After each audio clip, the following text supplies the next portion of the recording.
Welcome everybody to the HolloTalk podcast. This is Jetpack Nick, and I'm here with a very, very, very special guest today, my homegirl Isis. Say what's up to the people. Hi, people. How you doing today? I'm good. I'm good. Just fresh off of, well, not super fresh, but I was doing some traveling this weekend in New York. So Mhm. I'm happy to be back in the Sunshine State because Okay. I'm tired. Tired. Working. Now, hey, I'm feel you. Hey, we got bills to pay out here. Yeah. Actually, everybody does. It's You know, sad. so for the people listening to this, just help a brother out, just in case. All right, so let's just get right into it. Let me just say, I'm very excited to have you on the HolloTalk podcast today. Thank So, you. welcome aboard. I'm excited to be here. I'm excited to yap about niche content, music, visual art, Yeah, all the things. all that. All right. So for the people who don't know, can you please let them know who you are, what you're about, and what you do? Yes. So for the people that don't know, my name is Isis. I'm a Mhm. graphic designer and creative director. I'm an alumna of the illustrious North Carolina A&T State University. Hey, all Mhm. right. I am a freelance graphic designer and I also work for an agency. So I've been doing that for about 5 years now since a little bit the pandemic, a little bit before. And yeah, and now I just do cover art content and I yap online about cover arts and Okay. music. Okay. All right. What about cover art specifically? Well, I like to talk about what makes a cover art a good cover art. I like Mhm. talking about the colors and the placement of the subject and the photography and the lighting and earlier we were talking about like texture and noise Mhm. and like little details like that. Because I think all of that really does come together to make something that complements your music. It Mhm. really helps you like build out the world that is your music. A song could just be a song, but let's add some other things that we can look at while we're listening. For So sure. For sure. that's my jam.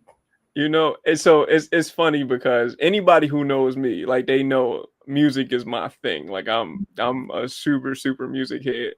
Mhm. But some people might not know like how important cover arts are to me, which is what drew me to your content when I saw it on Instagram, which Mhm. made me reach out to you and was like, "Oh, I need to talk to her about something that I love, which is cover She arts."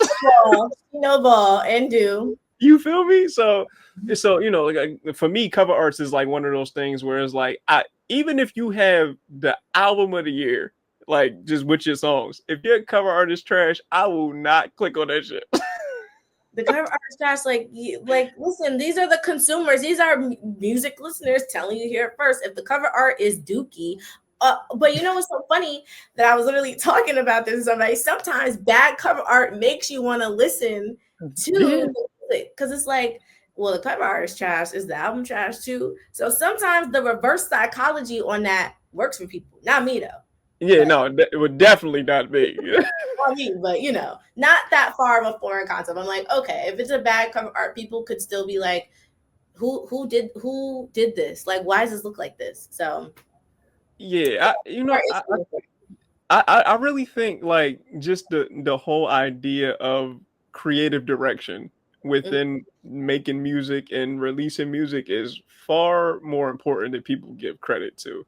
Like Yes, just the idea of the packaging of how yes. like, how you package the music or the album or the EP or whatever you putting out and how you display that to the world. Like, of course, you could just put out a hot song or whatever and just, throw some cover art on there and Hmm. whatever. Hmm. But when you think about a lot of the projects that we deem to be classics or Hall of Fame level projects, Hmm. 95 to 98% of them have really, really, really good covers. And Yeah. that's across the board of hip hop, R&B, rock and roll, jazz, like Mhm. whatever the thing is, like for instance, like Bruce Springsteen's album, Born in the USA, like Mhm. he, that album is classic because of the cover. Like, of course, like the music is cool, but the cover Is is that the one? Is like a pair of jeans? yes, with the red. I think it's a baseball cap in his back pocket. Okay, yes, yes. I know that. I know that. Yeah, like that album is like, yeah, of course people like the music, but that album is specifically classic for Yeah, the cover art. yeah. So, things like that is what I mean when I say like cover art for me is vastly important. Yeah, I agree. And I think what people fail to realize, like whether they're conscious of it or not, like cover art is really embedded into, especially because like growing up in the iPod era. So like Hmm. when you're listening to Yes. music, even the interface of Apple Music or any of the music things, the cover art is big on a screen like this. You So feel me? you're not, if you might not think that cover art is like something that you don't really pay attention to, like I think that there's some deep psychology stuff that you think of, like the whole, even when we Yeah. were talking about Born in the USA. I never listened to that album front to back. I barely even know how the song go. Right, right. Make me any less American, but I Nah, don't. don't worry about it. It's good. Like, I was like, oh yeah, jean. I remember there being a jean texture on that cover. Mhm. Well, that's kind of how my appreciation started too. Like I would in school, even in as young as, oh well, I guess middle school. Everybody was listening to music in middle school, but Of I course. always had my headphones in. Like even I always had one, even if it wasn't both. One when I was walking to class, in the For bathroom, sure. at lunch. I was always consuming music. So Mhm. I just always have a distinct memory of me like really like looking at cover arts in that way. And the same thing for vinyl. Like my parents are both big Thank music you. heads, Thank you. and they have distinct memories of crates and cases of sifting through vinyls and looking at different cover arts. And those are bigger. Those are bigger than the little small things that we was looking at on the screen. So Right. yeah. Right. So I'm glad you brought up the vinyl thing because I think honestly that's where this whole idea about how important cover arts is stems from. Yeah. Because you got to remember, like back then when vinyls was the thing, like that's how you got your music. You Yeah. couldn't just click on Spotify or Apple Music and hear a song. You had to physically go out to the record stores, pick up the vinyl, and be Mhm. like, oh, okay, this looks good. Let's see. But the first thing you see is the cover art. You Right. don't get to hear the music before you see before you see the cover art. You know. There's no preview for what you seeing before what you hear it. So Yeah, so cover arts was super duper important at that time, but that's like the genesis of what we're talking about now. yes. So, like even going into the CD era, like you might have heard a song on the radio maybe or whatever, but same thing. You go to the record stores, you pick up the CD, be like, oh, all right, okay, and then you open it, you got the package notes, you got the Yes, I was you just got the lyrics in there, like the whole thing. that's a core memory too with the CD. Hmm. And another reason why I love talking about cover art in that way is because when I was younger, I remember feeling like, well, yeah, Beyonce is cool and great and all, but like who decided that Beyonce should wear these jeans? Who decided Right. that Beyonce should wear this necklace? Who decided that it should be that Dangerously in Love should be this shade of blue in the background? Like those Hmm. were the types of things that I started to think about. And now when I make content and specifically about cover art direction or creative direction, whatever, there's people, all of these artists have a solid team behind them. So it's Yeah. like there's never just one person behind them picking about all these things. So it's like if you feel drawn to one specific asset or element of a cover art, there's a lane for that. There's room for you to become a niche expert in that. Yep. And I want people to not necessarily know that, but remember that. Like I know everybody want to be the Beyonce, but realistically, everybody can't be Beyonce That because too. there will be mad Beyonces. You know what I'm saying? So For sure. what other? How else can you show your passion and your talents? I mean, at least this is what I'm telling myself. How Yeah, else yeah. like use my skills to be Beyonce adjacent and still be happy? Like not even trying to Right. like structure it like in a hierarchy, you know? Um Yeah. No, I completely understand. So okay, so like for example, right? So off the record, I was telling you that I had recently just released my first recording called "Summertime in the '90s," right? Mhm, mhm. So I was fully a part of the whole process of recording, mixing, mastering, cover art, the writing the lyrics, everything. Mhm. So for that, I was like, my friend made a few beats. He was like, "Here, take these beats, see what you could do with them." And I came up with "Summertime in the '90s." But I always would tell you, just like my friend to tell you, I'm not a rapper or I'm not a producer. So we're not a rapper, not a producer, but we have a project. Yeah, yeah. So I was like, all right, I don't want to be the Beyonce. Like I want to be behind the scenes because my dream in music was I always wanted to be an A&R or a creative director in Okay. music because I like to put things together, like to Oh curate yeah, things. love that. But Is you knew that you yeah. always wanted to do like you that's just something that you want to do because I used to want to be a singer. Okay, I can't do the singing thing. Well, what else do we like about this? We like listening. Like I could make playlists. I could do this. So Yeah. that's interesting. I like that you've always knew like, oh yeah, I like that. Yeah. Now, not saying I can't like do the I performance don't hear part. no can'ts. I'm not hearing no can'ts. I'm not hearing No, no. yeah, no, no, no. I mean, I did Yeah, yeah, it. yeah, But that wasn't the thing that I was like, oh, like I want to do that thing. Like the creative part of like what happens behind the scenes or like putting the project together, not necessarily like doing the performing yeah, on the project, but cover art, putting the songs in a certain kind of order, yeah. writing out the vision of what each song should be or sound like and Mhm. all that. Like all that stuff is the fun stuff to me. I Not necessarily the, oh, let me set up the mic and let me get in the booth real quick. Not saying I can't do that at a very high level because I Mhm. always tell people too. When I don't have the headphones on, I'm not a rapper. When I put the headphones on, I'm the best rapper to ever live. I like that though. I like that. I like that though.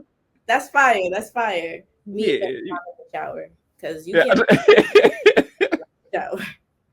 Like, Yeah, so so just the whole idea of just creative art and creative direction, I think is one of the lost arts in music today, which is why you kind of just don't really get the feel of an artist being with what we like to call back in the day a true artist. hmm Like it's you don't get the full experience of being an artist, and you also don't have the people that's supposed to be in those positions like A&Rs, creative directors who yes. actually know how to do those jobs at a high level, and then they can't teach the artists how to do these things because they don't even know.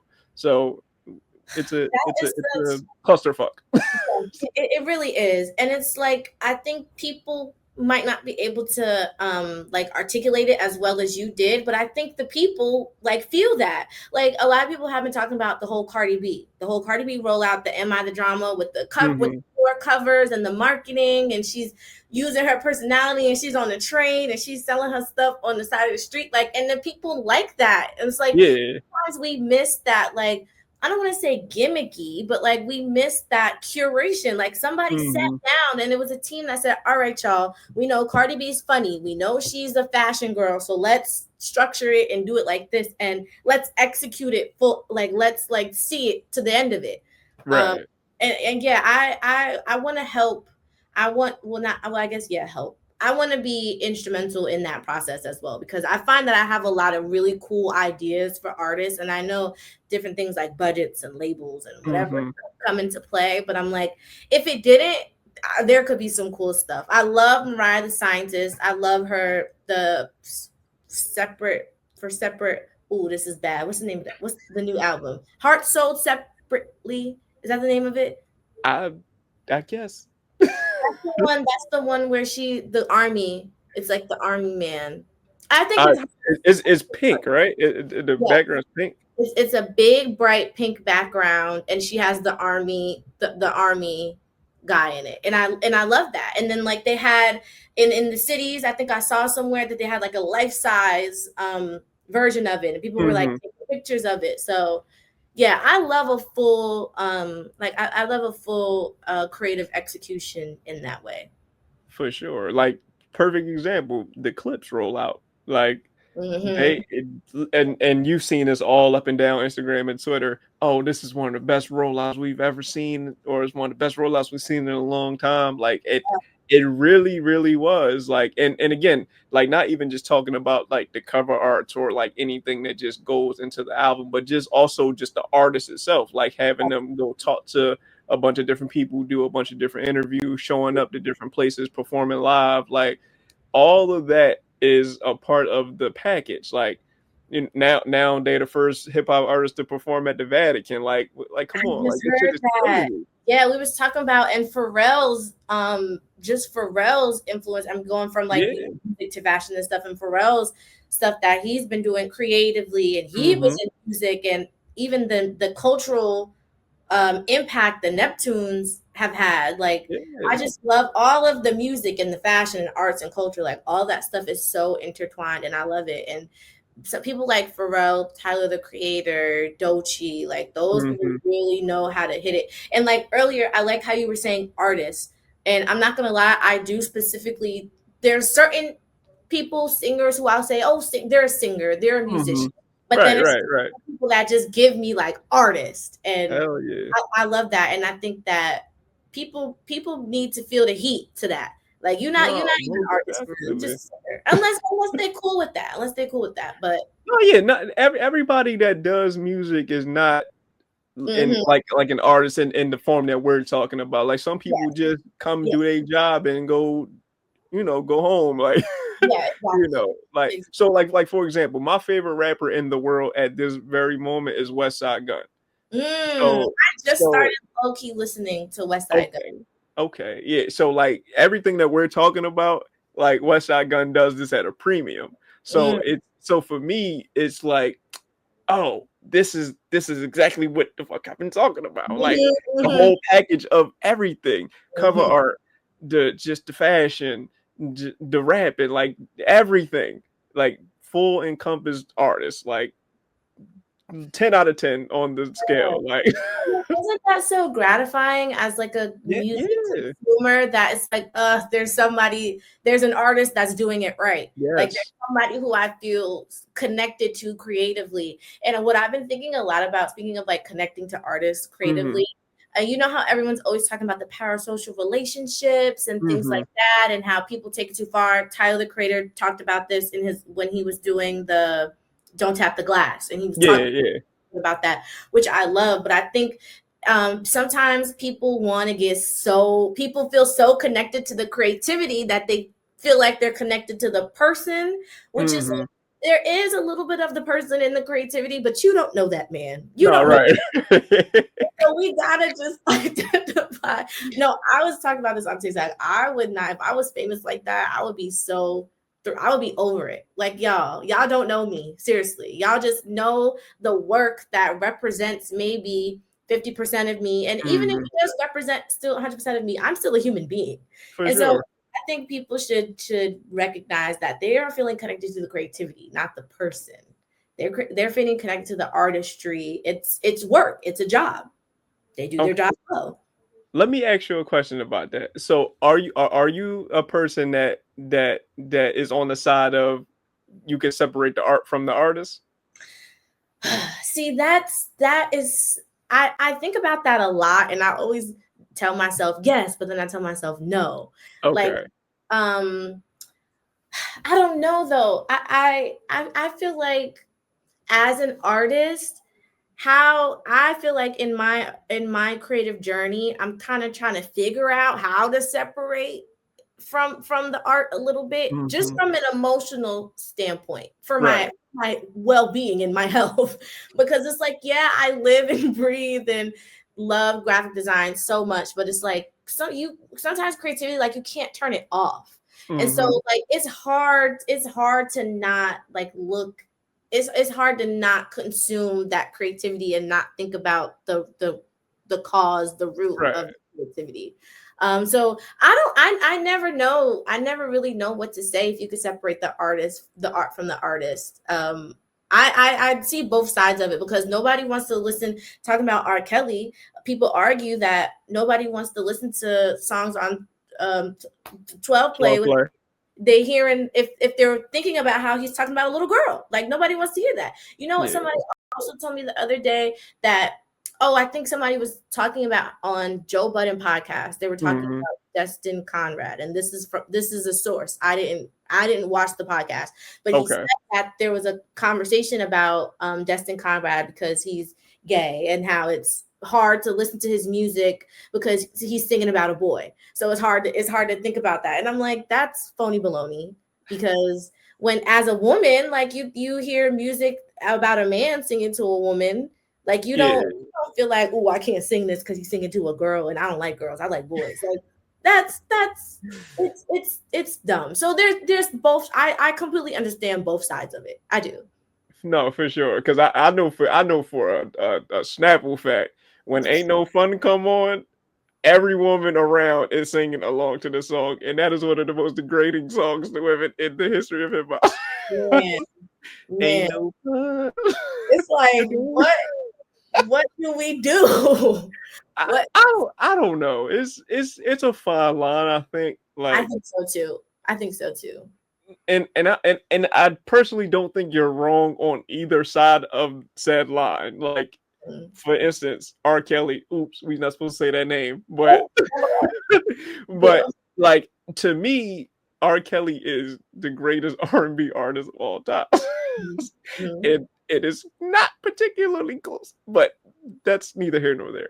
Yeah. But I also understand why you would listen to this motherfucker either. Yes. Yes. You Same know, thing with so Kanye.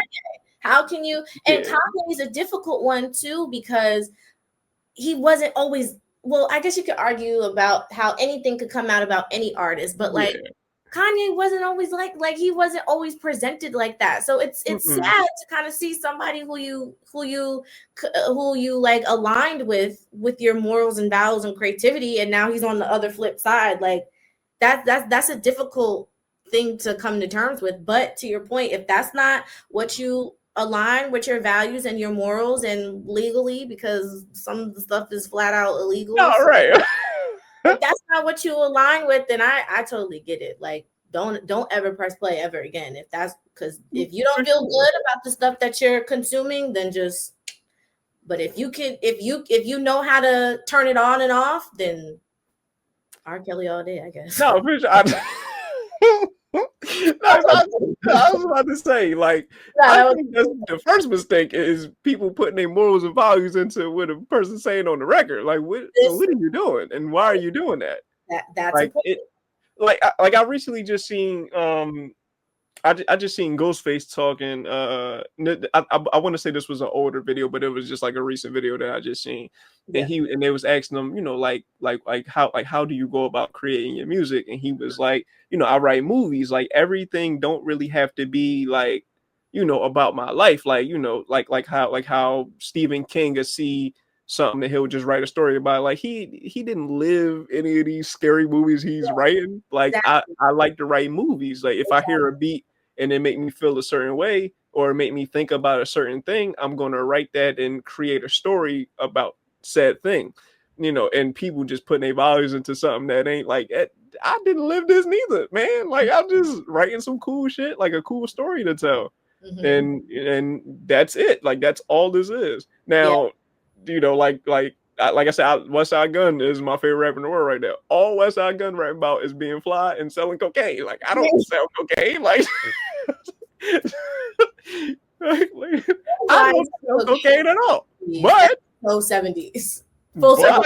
it's that shit is hot. Like That's so really that's all I'm saying. Like it's just one of those things where like you can appreciate the art being the art, but yes. don't I would say don't necessarily put your values and your morals into a song that somebody put out because I'm gonna just say I'm gonna say 9 times out of 10 Yeah. they ain't even really living these things that you are That's a subscribing to. that's a point too. And I even wonder from like I wonder culturally before social media Hmm. if that was important to people. Like I'm thinking in my head of like going to a gallery. Like if you went to an art gallery in the 80s or whatever, Hmm. it was like consuming the art of a painter, but the painter was not a good person. Like, was it still a thing of, well, I'm not going to this art gallery because this No, person is not. absolutely not. They'll sell that painting for $20 million. Mm-hmm. That's what happened. Pablo Picasso is notoriously known for not being a good person. Like Well, I didn't know that. that's not affecting anything when Yeah, it comes to his stature in the art world. Like nothing. yeah, Just like R. Kelly is a terrible person, yeah. but that I would say that doesn't necessarily affect his stature in the music sphere. Like a lot of people would tell you, he's the greatest R&B singer we've ever had and And probably will ever have. people definitely, that is not a hot take for, like, people. No, it's definitely not a hot take Yeah, at all. I've definitely heard people stand fully on that. But also, that also reminds me of, like, humans are juxtaposing like that. Like, two things. Hmm. My favorite thing to say is two things can be true at once. And like, Hmm. I'm not trying to come from a point of like me not picking a side or whatever, but it's true. Like, in my 25 years of having a human experience, things change, things evolve. For things get better, things get worse. You make For good sure. decisions, you make bad decisions. So it's like, sometimes it's hard, not applying this to specifically R. Kelly, but Hmm.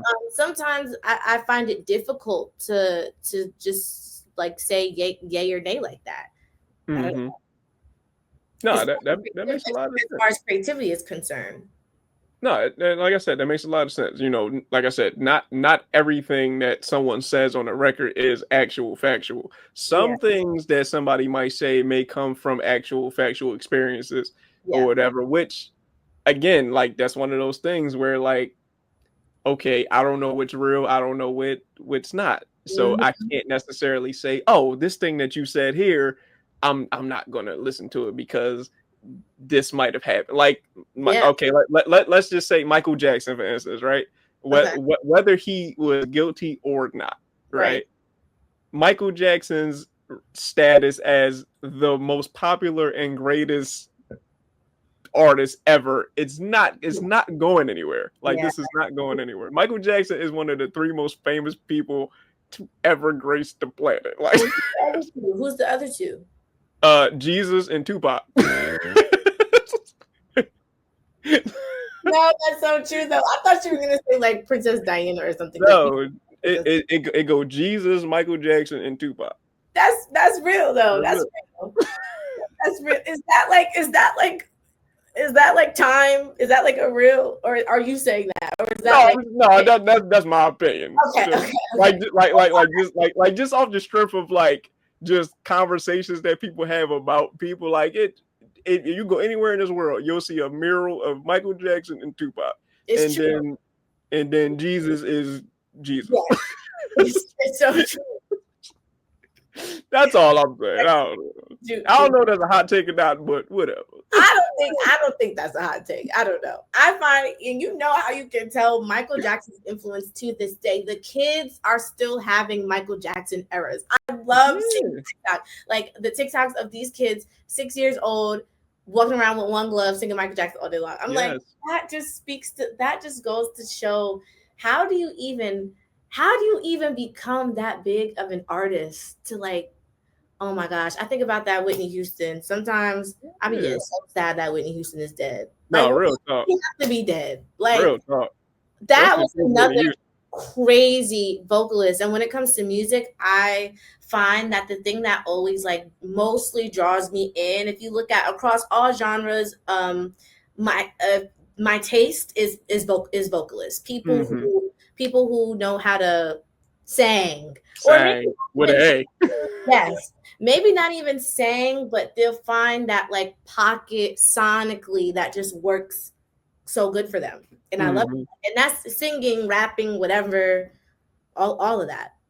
Okay, I all right. love me a good vocalist. R&B is also my favorite genre. So Is it really? yeah, yeah. Okay, I okay. recently Let's come talk to about terms with that, because I come hate to to, terms. well, I don't want to say come to terms, but R&B sometimes has like has such a, not a negative connotation, but like, I'm not sad all the time just because I listen to R&B. And I feel like people be kind of thinking that. Wait, hold on, hold on. Back up. Back up real quick. Sad R&B music is not I necessarily know, sad though. I know, but I have been told that are like you listen to R&B, you listen to a lot of sad R&B music. Are you good? Like, yeah, That's yeah. that's because they not real lovers That's like that. cool.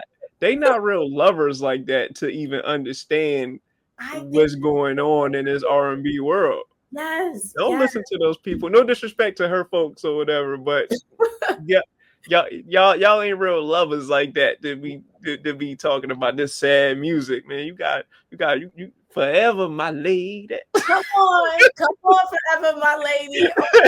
And specifically, boy band, like boy singer, male singers groups are my favorite. Oh my gosh, like I was getting chills just like thinking about just the arrangement vocally and like the people who are good at coordinating that. Oh, Yeah. tens across the board. Like I love obviously Jodeci is just it's so funny also about Jodeci. Funny, those guys were funny. Like Yeah. just like, ad libs. Well, everybody just I was finding myself listening to the show and the after show I think is Mhm. the album, and I was like listening to the ad libs. I'm like, this is so funny, and I was Oh laughing yeah, yeah, in the yeah. Starbucks. Like people probably think I'm crazy, but it's just funny, and I just love like I love when the personality comes out and stuff like that. But yeah, For sure. big fan of Day 26. Okay. One of my friends is going to love hearing you say that because Big fan and of Day. anytime we talk about R&B, he be like, "Bro, I'm telling you, Day Oh yeah, 26 is one of my oh yeah, favorites of all time." And it's funny to me because I'm like, nobody outside of like people who know who the fuck Day 26 is. And when hmm you say that, they're like, there was 25 days before that. Like, what do you mean? like, what are you talking about, bro? Like, I feel like I'm glad that Day 26 has been getting their tens because hell yeah. listen, Shouts out to Day 26, by the way. shout out to Day 26, man. I mean, a lot of people love, which I didn't realize, like a lot of people's one of their favorite R&B songs is Co-Star. And I'm like, Co-Star is a really great R&B song, but I might argue that Day 26, Since You've Been Gone, I don't know if this is a hot take. I'm saying all the controversial stuff today. But I think Since You've Been Gone is a better record than Co-Star. Okay, all right. I ain't know where you was going with this. I just love like the yearning, and I'm on the deck like a man Yeah. begging and singing. That's my pocket right there. Yes, I love it. You should have Just never. run in niggas bag. Exactly that. And then tell me why, and then tell me again. Because you for that. Okay, so let's just get right into it then. Give me your top 5 R&B singers groups. Give me Okay, both of them. okay, that's hard, and this is always gonna change. But as far as like what vocally, oh, wait, what's the original question? R&B. Give me your top 5 R&B groups and just R&B singers. Okay, Yeah, okay. males. You want to do males? All right, Yeah, let's do yeah. males. Let's talk about the men's. All Um, right, the men's. I love obviously Day 26. Okay. Who else do I really love vocally? Dang, I hate getting asked these questions because then it's like I could never think of who I actually like. I like Chris Brown vocally, and Okay. just our overall artistry. I Okay. think I think Chris Brown is really it. Who else do I think? Eric Bellinger, really really good. Mhm. His pen goes crazy. Mhm. Um, who else am I thinking of as far as male R&B? Tank, love Tank. Yes. I love his ad libs. I love like Tank. Want to like just the way he sings is so I love that like that super like um Mhm. masculine but like tender like vocals in that way. I also am a big fan of Love Joe. That's a good one too. How many was that? That's 5, That's right? what you Okay, said. That Chris well, Brown. Day 26 is a group, so that's a whole nother list. So you Okay, said Chris Brown, I said Joe, uh, uh, Bellinger because I'm trying to Eric think. I'm Bellinger. trying to think of people across all generations. Like I don't want to say all 90s, but I also don't want to say all. Nah, say who your 5 are. If they come from the 90s, so be it. If they come from the 2000s, so be it. 2010s, whatever. Just who's your favorite 5? Let me think. Who else do I think can sing really good vocally? Um, I'm like drawing a blank. I think, and I guess I'll say I know we're like taking groups out of it, but I'm putting Jodeci in there too. All right, okay, all right. Shouts So out to Jonas. that's Casey and JoJo. yo. That meme cracks me up every time. Time. Time is slipping away from me. Yeah. I recently just watched them talking about this, and he said, "Man, y'all gonna stop joking about that." He was like, "That's not how it sounded in our headphones." Well, that's good for you, baby, but that was funny. No, That but shit was there was hilarious. another funny part, and he's like, "Jojo, what boy, Dojo?" Did you hear that part of that too? Oh my gosh! Once I heard the time is slipping away from me, yeah. Once I heard that, I was like, oh no, I need to go play the full thing and play it on the biggest screen I have in the house. I think I need to go back and play the full thing too because I've never played it. Only the clip of the highlights. That is sorry. We're not ever letting that down. Unfortunately, No, not at all. Or the Martin episode, because Martin definitely killed that shit. I love being black. Like For real talk. we just It's so no experience like it in the world. isn't. It really isn't. Because I'm also thinking of the meme when he was on the security's shoulders and he had the chicken in the crowd. Did you see this? Stop it. You stop that shit right now. Don't Oh you talk about our black legends like this. Don't you don't you no. It's like you can't make it up. You can't make it up. That's a character, man. But yeah, I love my male R&B singers. So is R&B your R&B is your well, you're mostly like um I'm a my favorite genre of music. yeah. I'm a hip hop guy. Okay. I'm a hip hop guy through and through, but I am very, very, very well versed in almost every form of music. Oh, I love that. Yeah, like R&B is my second favorite. Yeah. Um, let's see. I'm a really huge jazz fan Oh, okay. as I well. just Yeah, like started getting into really, really huge jazz fan. jazz. I'm trying to Yeah. load these Yeah, quarters. actually, so check this out. So I actually got vinyl right here. The Oh wow. yeah, Come on, Miles Davis. yeah, the greatest jazz album of all time. Don't let nobody tell you different. Yeah, Don't let no one tell you. you gotta send. Do you make like playlists? Are you on Spotify, Apple Music? Do you make? Um, Are you a I playlist? I don't make playlists, but I can direct you to a jazz album that Okay. that you would really love. It's called Jay's Place. Okay. By my man Mark. He goes by Mark Anthony, Okay. Mark Anthony on Apple Music, Spotify, and it's called Jay's Place, JAY apostrophe S Okay. Place. Oh, I love the cover art. First of all. Yeah, Oh yeah, yeah. gotta plug my boy. Yeah, yeah. Yeah, so That, that was his first project that he released by himself. Uh, I may or may not be on something. I don't know. oh, Like maybe you don't know. yeah, I don't know. Wink, wink, wink, You wink. feel me? I don't know. I could be in the crowd somewhere. I don't know. Oh, okay. Hold on, because now I might have to take my glasses off. Yeah. I'm somewhere in there, on there. You know, one or the other. You know. So when you see the video, My name is Isis. I'm a graphic designer, and I'm looking at this cover art. I'm be like, this my friend in here in the back of the cover.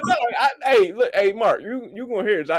I just talked to him actually before we even got here. So she said your cover art fire. It's on record. So one thing I am not is a liar. I said what good job, Mark.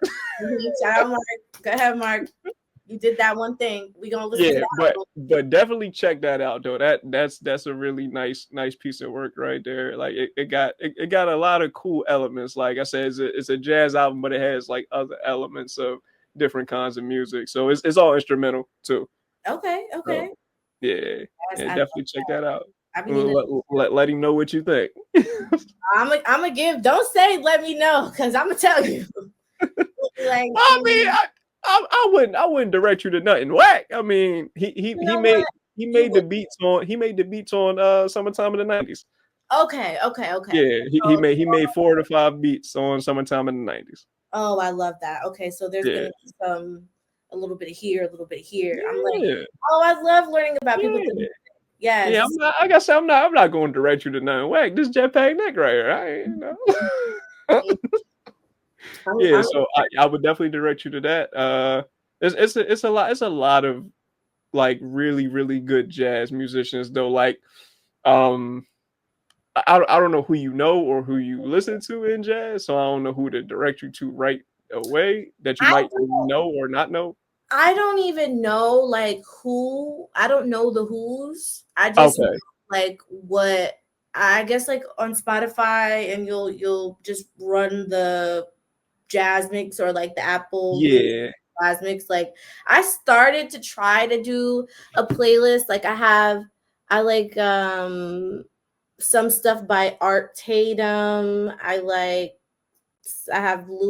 have some Harrison on here. I have Room 5. Room 5's not really jazz though. No, not at all. Yeah, I don't know how that got on here. So what I would suggest, so for like jazz, like now for me, I listen to classic jazz, like as you saw with the Miles Davis thing. So Miles Davis, of course, like that's pretty much the entry point, I would say, for anybody that's just getting into jazz, even though it was jazz before Miles Davis, which you should also check out too, just to learn the different kinds of jazz. Like you got big bands, you got bebop, you got you got what you call it? Damn, I can't think of the word right now. Avant-garde. You got avant-garde. Yeah, you got is a lot of different like elements of jazz, like hip hop. Like you got or like it should be, I should say, because everything isn't necessarily hip hop. Like everything has its own elements of the overarching element of hip hop. Like you got trap music, you got like you got all those different things. So that's essentially what jazz is. And two, I don't know how important samples are to you, but samples is like really, really big for me. So when you listen to hip hop, you'll hear so many jazz records, so many, and then you'll be like, oh, that's where that came from. Oh, let me go check this out, and then you'll find yourself in the rabbit hole, like I do all the time. I love that. So let me get in my jazz bag, because I have a playlist called Sampled, and it's like all the samples for like hip hop and R&B, whatever. And I think there's like 100. There's like no, not even 100. It's way more than that. There's 307 songs, and so it's just like samples, and sometimes it's like 3. Sometimes it's like the sample, and then like the sample that they sampled, and then somebody sampled the sample. So I'm all for the sample. So that's a good part about listening to jazz too, which I love, because that's like some real student shit, which I love. Yeah. So that's like whenever I talk music with people, like I try not to talk music with like just anybody, because like my knowledge for music is like very, very high. So like a lot of the stuff that like I'll talk about, or like the stuff that I'll reference or stuff like that, like people will be like, what are you talking, especially our age range, like early, mid, late 20s. They'll be like, I don't know who the fuck is Miles Davis. Like I don't know who is it. Surprising people. I feel like the collective doesn't really care to like like expand, like learn more about, like learn more about. I hate, first of all, I hate that the people is calling Mariah the scientist. We calling her Mariah now. Oh yeah, that. Oh yeah, I seen you talking about that, and I was like, I don't know, like. Mariah. I don't know what's going on in the world, but everybody knows Mariah. The only Mariah is Mariah Carey. Like, why are we playing? Stop playing in our face when we get mad. like, and this is why Gen Z. This is why we be. Well, I'm a part of this, but you know, this is why we be mad. Okay, the same thing with the JT. Like when everybody was saying like JT, or not ever get confused. Like those are two complete. Like Justin Timberlake was in jail for scamming. Oh, okay, like don't do not really get me. Well, he got arrested. This is gonna ruin the tour, is what he said. But yeah, come on, y'all. With the Mariahs and the JTs, like that's why people think that we losing recipes. For sure, we losing recipes. We are. We should be scared. So okay, so like for example, right? Like when Cardi B came out with Imaginary Players, right? Mm-hmm. It was mind blowing to me. How many people did not know this was a Jay-Z record? Oh, that was on that insane. I'm glad I didn't see that, because I didn't see anything that people didn't know. No. It was far worse than you could even imagine. Like it was. Oh my God. I hate even saying this shit out loud. No, you gotta say it. It was so many people saying, "Oh, I didn't know this was a Jay-Z song," or they were saying shit like, "Oh, the Cardi B version is better than the Jay-Z version." I was like, just drop your addy right now so we can box it out, because like, what are we doing? Right? That's so disappointing. It is. Shouts out to Cardi B though. It's a good record, but exactly. But it's not. You can't consume it in a way to compare. No, not at all. Not even close. You don't listen to it ready to be like, this is better than Jay-Z. You can appreciate it because it's Cardi B doing her own or whatever, but like you don't say, come on. Yeah, like it was so many people that did not know that this was a Jay-Z record, which is why his streams went skyrocket, because everybody was going back and listening to it. It was like, I didn't even know this was an album, Volume 1. Like, what do you mean you didn't know? I'm like, that really is, but it's just true. Like I really think that the way that people consume media, consume music these days is changed. It's different. In what ways do you think the way people consume music has changed? Just like how we were saying earlier, like people, I think, you know, Beyonce has a good quote, and she said this some time ago, how she was like, people don't really appreciate albums anymore. They do the one little song and it burns out, and they do another and it burns out. It all is rooted in the attention span is flawed. But I think that people aren't interested in being in the world of the music anymore. They just want to hit up this one good little song, and it's good by me.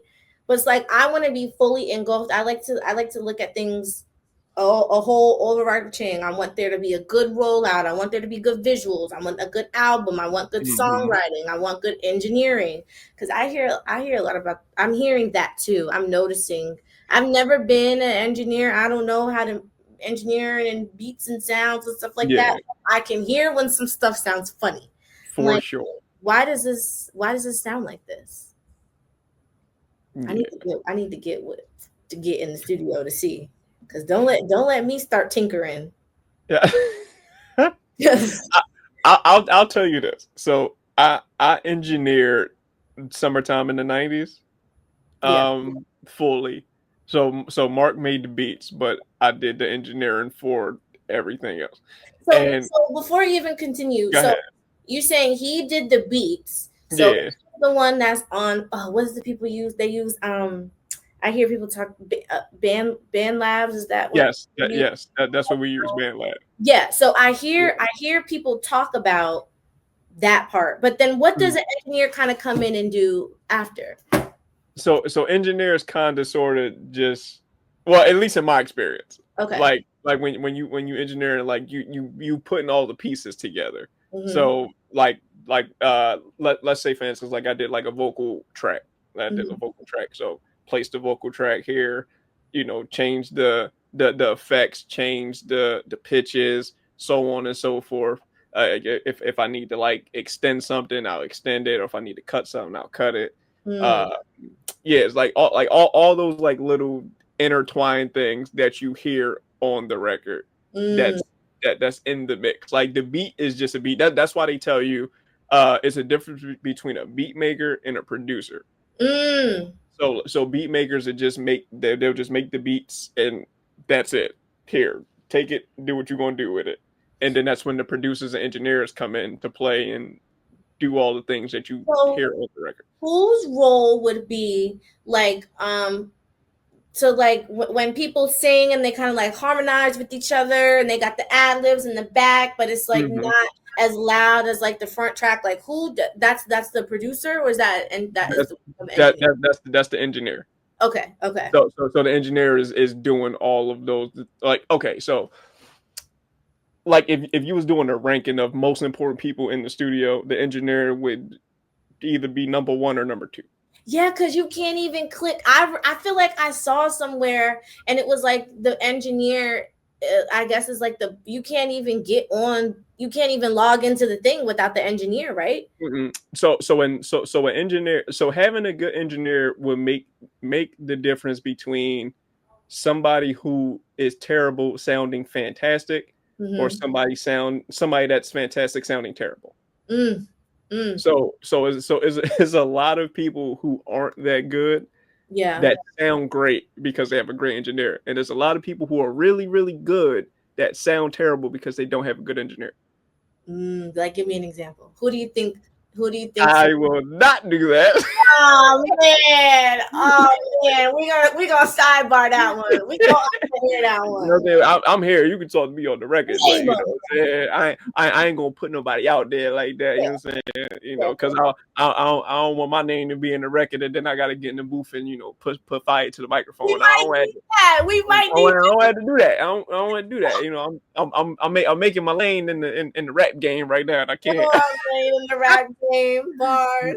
I'm making That, my lane in the rap game right now, so that's a I good can't. I bar. can't really say. But and this is no disrespect to anybody, like Yeah, whatever. It's just that's how it go.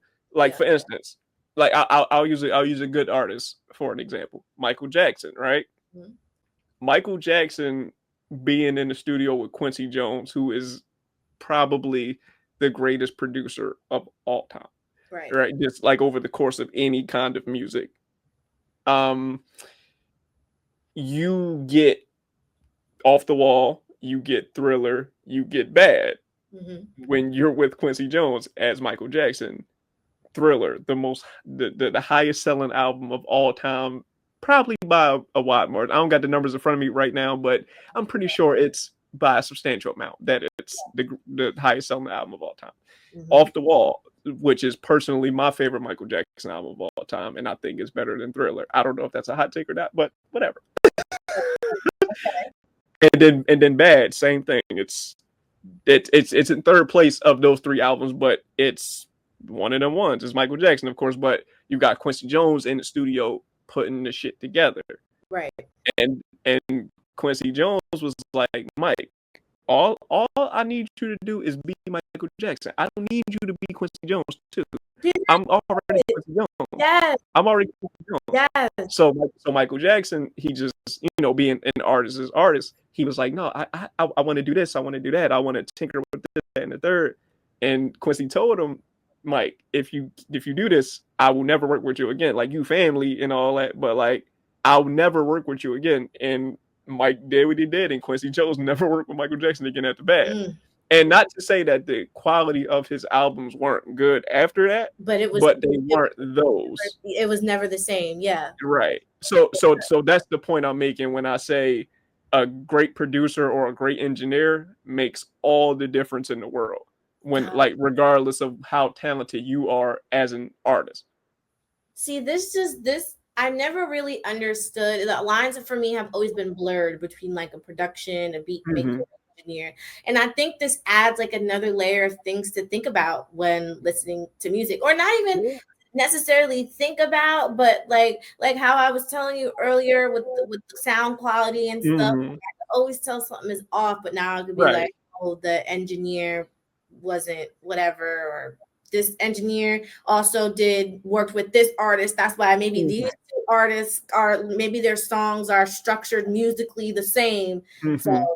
I love that. Thank you for the master class real No, quick. no, I mean, And I've I'm never, I'm learning this too, like, cause I'm in it now, so right, I'm right. learning like how it works. Like before that, I could only tell you like what I was listening to, even though I knew the basic knowledge of like, oh, this is how such and such things work. But Yeah. then once I got into it and I started doing it myself, I was like, all right, this is not like conducive to anything healthy in my life.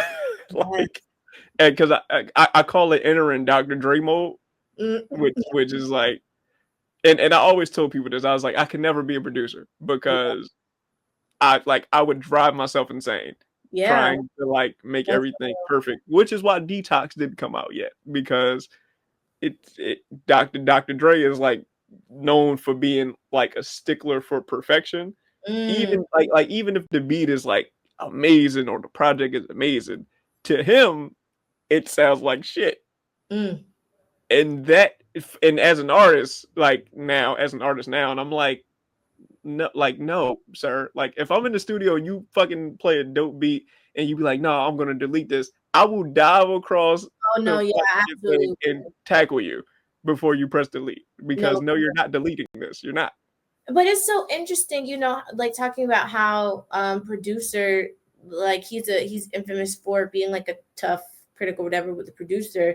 I guess I'm learning that Timbaland is kind of the same way, or maybe not like tough, but like I just recently watched Bryson Tiller on what podcast? I think I don't know which podcast it was on because I don't want to lie and say the wrong thing. But he was talking about how it was some stuff off of Trap Soul that he had sent or Mhm. like played for Timbaland, and it was Yeah. like some really good ones that Timbaland was like, Mhm. nah, scrap that. I'm not feeling that. I'm not feeling that. So it was like, dang, like I wonder from a producer standpoint, specifically for them, like what's the barometer? Like, is it just off of intuition? Is it a thing of a vibe? Because what I could find to be a vibe, you might think is not a vibe. So like, Right. what is it? I Right. just I just wonder like how what for them like makes it that. I don't know. But that was crazy hearing that. And I think it's kind of like subjective, like everything in music, but it's one Right. of those things where, like, for me, right, like, before I really like start thinking about it, I was always, oh, the lyrics are more important than the music. Like, if I Mhm. had to, like, on a scale of 100, I would say like the lyrics is 60 to 70%, and the beat and the music is 30 to 40%. But Okay. then I actually thought about it, and I Mhm. was like, this is absolutely not true. The Yeah. music is far more important than the lyrics, Yeah. like, far more important. And thinking about this, like, it made me listen to music a little bit differently. So, and what I'm about to say, I'm not necessarily agreeing with what I'm saying, because I have them on my shirt. So, Okay. Okay. but Okay. Thank you but for they saying. like to say, no, for sure, but they like to say Nas is a bad beat picker, right? Okay. This is like a thing in the culture. They Mhm. like to say Nas is a bad beat picker, which I don't necessarily believe. But it was a story that came out, and it was said that Nas was saying that he he he purposely doesn't pick the best beats because he wants you to hear what he's saying on the record more so than the music. So Thing. for me, I'm like, this makes no sense at all, sir. Like, like, not at all.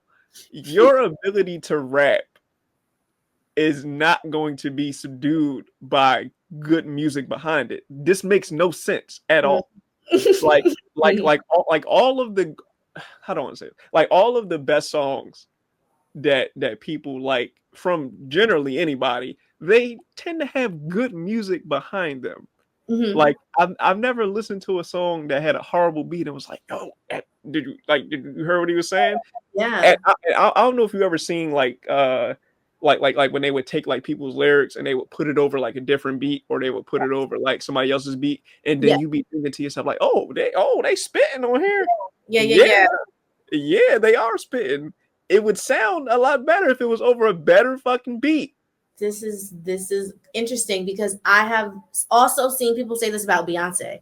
Not that she picks bad beats, but Beyonce like strange. Like there was a TikTok that was just playing instrumentals of certain Mhm, songs. I'm like, ooh, these are a little funky sounding. Like mhm.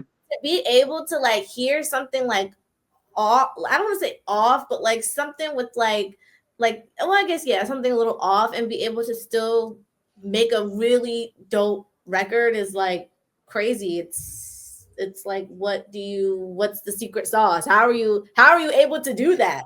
That's why talented people are big how they are. Like that's why Nas is who he is because he Yeah, can I mean, make such statements and the greatest of all time yeah, lyrically. yeah, no argument there. Yeah, A really it big Nas just fan it too. and again, like I said, I'm not saying he's a bad beat picker at all. He made Illmatic and Stillmatic. Like it's Mhm, and whatever other album you want to say. mhm. But for it to be a conversation of like you don't think I get the best beats offered to me all the time. I Yeah, just choose not to take like what do you mean by this? Like what what like do you mean by that? what are you talking about? What are you talking about? And why does this make sense to you? He's so silly. Nah, But again, this is why I'm like, if I was an A&R, I would have pulled him to the side and been like, what do you like? Come on, like, what we, like, what you? You see how I'm looking at the camera right now? Like, I what you? do. I do see. I Like, do what see. you I know what that means. like Like, we certainly will not be not using these other beats. We will certainly be using certain. Okay, so like I'm not gonna say nobody's name, okay, but for people who know me, know what I'm talking about. okay, So okay, it's certain producers that make really, really good beats. okay. And they make really, really good beats for certain artists. Mm. And then for other artists, they don't make good beats. Do you think that's on purpose, or do you think it's like a? Do you feel like? Well, I don't know if you talk about a certain artist, a certain producer, or but for this instance, do you feel like the person can't produce No, good, or no, is it just no, no, no, like no. So what do you think is the root of that? fuck if I know. I know. Like I don't know. Like it's just one of them things where like if you went through the catalog of certain producers Mhm, and you listen to like their beats for certain artists and then you listen to their beats for another artist, mhm, you would be like something's not adding up here. And mhm, and I and I and I don't necessarily know what it is, but I don't like it. mhm, mhm, And mhm. it's a few a few producers like that to where I'm just like like I know the beats that you have. Like how did such and such person not get this beat? Now again, you could pass on the beats. Like an artist could pass on the beats and be like, "Oh no, I don't want that one," or whatever. And you just be like, "All right, well, all right, I tried to give it to you, like Yeah, whatever." exactly. But it's definitely some situations where I'm just like, there's no way, especially if they're like in-house producers, like like if we're on the same label or like you my main producer or Yeah. something like that, and somebody else is getting the really really good beats, but I'm getting like the C-list beats from you. Mhm, Like, no, mm. this is not adding up. And I'm not gonna say nobody's name, but If you know, you know. yeah, If like you know him, you know who you're talking about. I don't know, yeah. but I'm gonna learn after this. This is all so I love, like I said, like I don't know. I don't know about much of the back end, the beats Hmm. side of it, but I do know when I take something in, I like mentally dissect it. I like mentally take Hmm. it apart, and I'm like, ooh, why do I love this song? Right. Why is this album so fire? Like, what is it about the way that they played the songs in order, which I think is a whole nother like art in itself, or maybe Hmm. not an art, but an interesting process that I would love to see in artists, like how they pick songs in order of Yes. of the album or the EP. Because I think about certain, like, what if, going back to using Trap Soul as an example, like, what if that was not in the order that it was in? Like, would it be as good as an album if what's the man, Sorry Not Sorry was at the beginning, or if whatever was at the end? Like, it makes you think about certain things. I mean, you can listen to it. Well, no, you can't. Like, if you've already listened to something in a certain order, like, you can't you know what I'm trying to No, say. I got you. I got you. I mean, well, in that particular instance, like I think so. This is what I like to do. So I like to do kind of like how like greatest hits Mm, albums are curated. Like I think about an artist who would who would come out with music in like the same kind of time frame or something like yeah, that. Like maybe two albums in 1 year, or like two albums in 2 years or something like that. And I just be thinking to myself, what if you would have just took, and there's no way to know this until you know it, but yeah, yeah. like what if you would have just took like the best songs from this project and the best songs from this one and put it together? Exactly. Exactly. like this album could have been outrageous, And I but know there's there's no way to know that until you know it. exactly. And I know there's like other factors and come in, especially like as a creative, looking back on certain designs that I've Hmm. done. I'm like, dang, at the time I Hmm. didn't know what I knew at this time. So it's like I know certain stuff like that also could just be like life stuff. Like some Hmm. you For learn sure. from the like perspective of a graphic designer. It's like you do one thing and then you learn a tool and you could do the creation that you did 10 times Hmm. better because now you know the tool, but you didn't know that tool before. So I Yeah. guess it could also, if we're just talking it out, I guess it could just be the same thing, as far as music is concerned. But definitely something that I've always thought about. I think Beyonce, Beyonce is my favorite like artist of all time. So Okay. I keep just using Shout her out to as, Beyonce. yeah, that's I'm a beehiver. um, what is the people? Oh, just a part of the The beehive. Beehive. The Beehive. I guess I ain't. If I would know my people if I was, guess I'm not really beehive then. But whoever. So I feel like Beyonce did a documentary where she kind of, or like a mini docu series, whatever, where she was writing. She had, I think this was herself for self titled. She had Hmm. like the names of the songs, and it was like crossing out and let's put this Hmm. before this. But I'm like, but the songs were already done. Like, what Yeah. we're thinking about that before you made the song. Like, I don't know. I think I need to go into somebody's studio and see this whole, do some investigative journalism and see how this whole thing go, because now I'm having so many questions. You just ignited the whole thing in me. So thank you for that. Okay, so well, what I can tell you is you won't see the same process in every studio Yeah, you go to.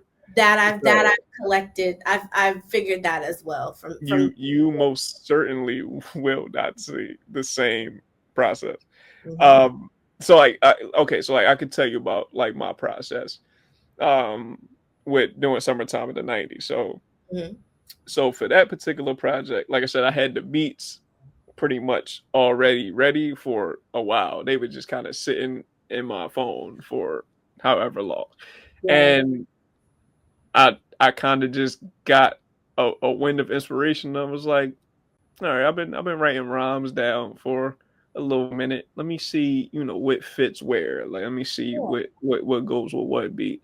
And then, when I talked to my guy Mark, I was like, yo, if we gonna do this, let's really do this shit. Like let's, really make it happen. So I reached out to a couple of people who I've I've had on the podcast that do music professionally. And I reached out to my guy TV. Shouts out to Tavares TV. You'll hear him when you listen to Summertime in the '90s. Shout out Uh, to you. Yeah, but I reached out to him. He's 30 years into the music business. You know, former Rockefeller artist. You know, the whole nine. Very And I was like, yo, I'm working on this project. Like, would you mind being on it? And you know, he was like, bro, like you jetpack, like I got you, like I got cool. you. Let's do the damn thing. But mind you, I never recorded for real. Like I'm a student of music. Like I know like how to do music, but I didn't know how to do music. You know what I Yeah. mean? Yes. Two. So Yes. Two different things. so you know so he basically kind of took me under his wing and was like, all right, like this is how you record. Like let me show you how to record or whatever. And well, we got a podcast coming out, so I ain't gonna say Okay. too Yeah. much Yeah. So about it because I'll, we gonna talk about the whole process of like the thing, but I'll love uh, that. I'll watch that for sure. but basically he was like, all right, let me show you how to record real quick. Took about a day or two of Hmm. like how to record, and then once I figured it out, It was go I was time. yeah. So then like we was going through our process, and you know like I was writing out a lot of the lyrics. So I've wrote like 99% of the project, like hooks included and everything. Hmm. So I was kind of like I had wrote like a part out, and he was trying to figure out like you know like all right like how can I say this or whatever. So I kind of just was like, oh well, you know like let's you know this is how you do it, and I kind of like did like a little reference part or whatever. So to him he was like, where the fuck did any of this come from? Like I'm like like I am very impressed. Like I'm like you teaching me shit. I didn't even know, and I'm 30 years in the like who the fuck are you? Like where did you come from? And why didn't you do this earlier? Yeah. He was so mad. He was like, bro, I've known you for this long and I never knew you knew how to do any of this. Like, what are you doing? Why you ain't do this? What are you doing? Is so real. That's so real.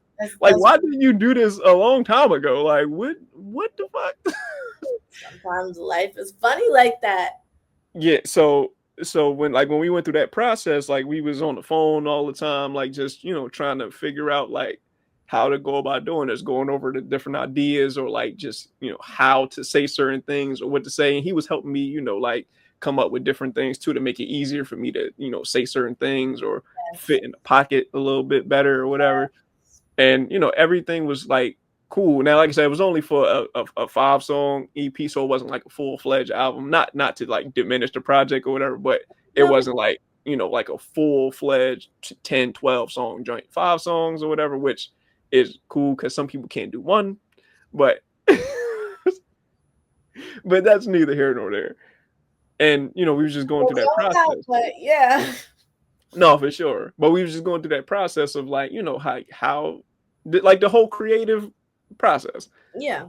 Yeah, you know, it wasn't just oh, go in the studio, you know, lay this down and then come out and we done one take it or whatever. Like some people can do that. Some people are famous for doing that. Like I have never been in the studio with these people that have done this, so I can't tell you from firsthand experience. But Right.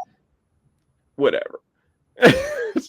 You know, so it was a cool process for me to go through like that whole process for the first time and just learning how to record and going through the process of writing out the songs and writing out the vision and then like you know having the lyrics in front of me and reciting them and be like oh now let me take this word out and Gonna say it redo again this. like that whole vibe was cool as hell for me. Oh my So God. That sounds like a yeah. lot of fun.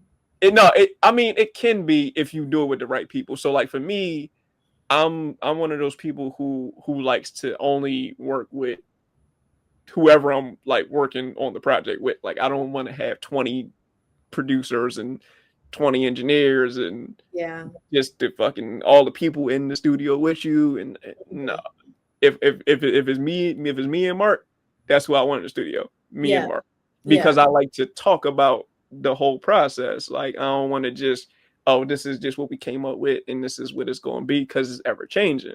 So I Hmm. like to have those conversations. Those conversations in between are very very important to what happens once you go in the studio and then once you come out. Mm. Those in between conversations. I feel like I've heard somebody say that Chris Brown is his process as far as like recording and being in the studio was like the complete opposite. Like, well, I'm not all the time, but I feel like I watched somewhere, and I guess I gotta remember. I'm referencing a lot of things that I don't really know where they came from, so I'm remember where I've seen these things from. But yeah, so somebody was just saying that because like it's so many people in the studio and there's so many people who help write and help build the beat. Or I think Mhm. maybe he has said this before actually, but that it's just like a completely different process as opposed to him just being like him himself doing vocals. Like I don't know if he actually did, but for the It Depends, he put a video out and it was just him and he was in front of the thing. So I could totally understand how energetically it could be totally different on what you like and what you don't like and what you're good at. Like socially, what if you don't vibe with some people in the studio? Like how earlier I was talking about how sometimes I just want to sit in my room and do the graphics. I don't want to be on the phone with the client and I don't want to go back and forth. So, and then sometimes I can't, sometimes I don't have the time. So Mhm. I think it's so interesting that all of these things, like these little details, like end up like creating that certain environment. Yeah, I love and it shows in the music it too. does. It You know, does. or whatever the product is that you're making, movie, TV show, whatever. Yes. It's just one of those things where, at least in my experience, like I'm very comfortable working with just the the couple people who are on the project. Like, Mhm. me, the producer, whoever might be on a song or two, like whatever the case may be. Yeah. Just that little group, and we good to go, because like I said, I like to talk about the process of what we going through, like try to figure out, okay, like, all right, we need to do this right here, or we need to say this right here. It's hard to do that if you got 30, Yeah, 40, 50 motherfuckers in the studio. it's true. It'd be like, everybody listen up. We're doing da da da da da. Yeah, Sounds like yeah. that could potentially be a lot. Yeah, But I it's too much time wasting, especially for somebody who is creative. Like like once you find yourself in that creative like zone, yes. is very like it's very it's like a tedious thing. Like if any little thing fucks with my creative zone, like there's no telling when I'm going to be able to get back into No, my creative zone. and that's why like people creatives, I think people who want to be supportive of their creative, you need people to be like, let me go get you something to eat because you locked in right now, or like Yeah. let's handle some other stuff so you could take advantage of this of the flow state that you're in. And Hmm. I think me and my mom were just talking about like literally sometimes you'll be so locked in, it's like I'm hungry but I don't want to That's out the eat, mom. like I don't want to. That's out Yeah, the mom. yeah, shout out to mom. But it's like, yeah, I'm hungry but I want to eat, but I like doing this Mhm. more, so like I want to take Yeah. advantage of what this is more. Not saying that you shouldn't eat, but if you locked in and you hungry, go eat. You'll be fine. For sure. Yeah, and no, nobody's saying like don't Yeah, don't go eat or nothing. I am not a fan of neglecting rest and staying up Mm-mm, doing mm-mm. the stuff. Like I try to live that life, and I'm not. It doesn't give me like exponentially better work because I do something when I'm tired. If anything, like Right. for art videos, I feel like I can. You can tell. Well, I know me, so I can tell in this video. I'm like, I look so tired, or like it's not as many jokes. I'm not as funny in this videos because I want to lay down. It doesn't make me. I mean, I got the content out, but one thing about me, I need to lay down, and that's just my. I have to honor that. I need a little for, rest. for sure. Yeah, so that was one of the more important things that uh a lot of the seasoned artists were telling me, like when I was going through my process of recording Summertime in the 90s. They Yes. was like, bro, go relax somewhere. Like you don't consume yourself with the art. Like it's Mm-hmm. gonna be here. Just go, don't forget to live your life. Like just It's true. yeah, don't consume yourself with creativity and trying to get this out. Like you got this shit out in 2 weeks on your first time recording. You did it fast enough. You're good. Like you And that literally goes back to what we were talking about earlier about, not having an emotional like boundary. Well, I was Hmm. kind of talking about this, but not having an emotional boundary with your art and your creativity. And Right. you end up accidentally being so engulfed in it. And then when you put it out and the people don't receive it well, now it's like, well, damn, I sat up late and I did all these, I made sacrifices and I did just for people to be like, your stuff is cool. It's just okay. Yeah. But I think that's why as creators we need to like work on like healthily detaching emotionally from our creativity with discernment, because sometimes Hmm. having that emotion in there is what makes good art. Yep. But it's just whatever works for you, whatever is your, I don't think there's any like structured way. I wish that there were. I'm learning this too. I wish there Hmm. was a sure thing to do, but it's just like knowing myself enough to know time and place. This is not a project where I need to sacrifice sleep.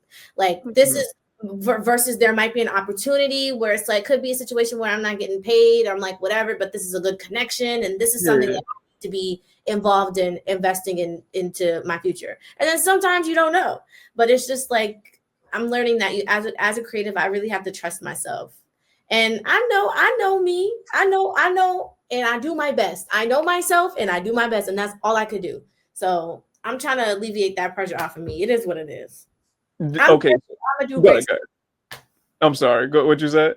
I said I'm great, so I'm gonna always do great Oh things. yeah, for sure, without question. So let me ask you, right? So do you have any outlets that you use to kind of like get that off your shoulders, like therapy or like anything?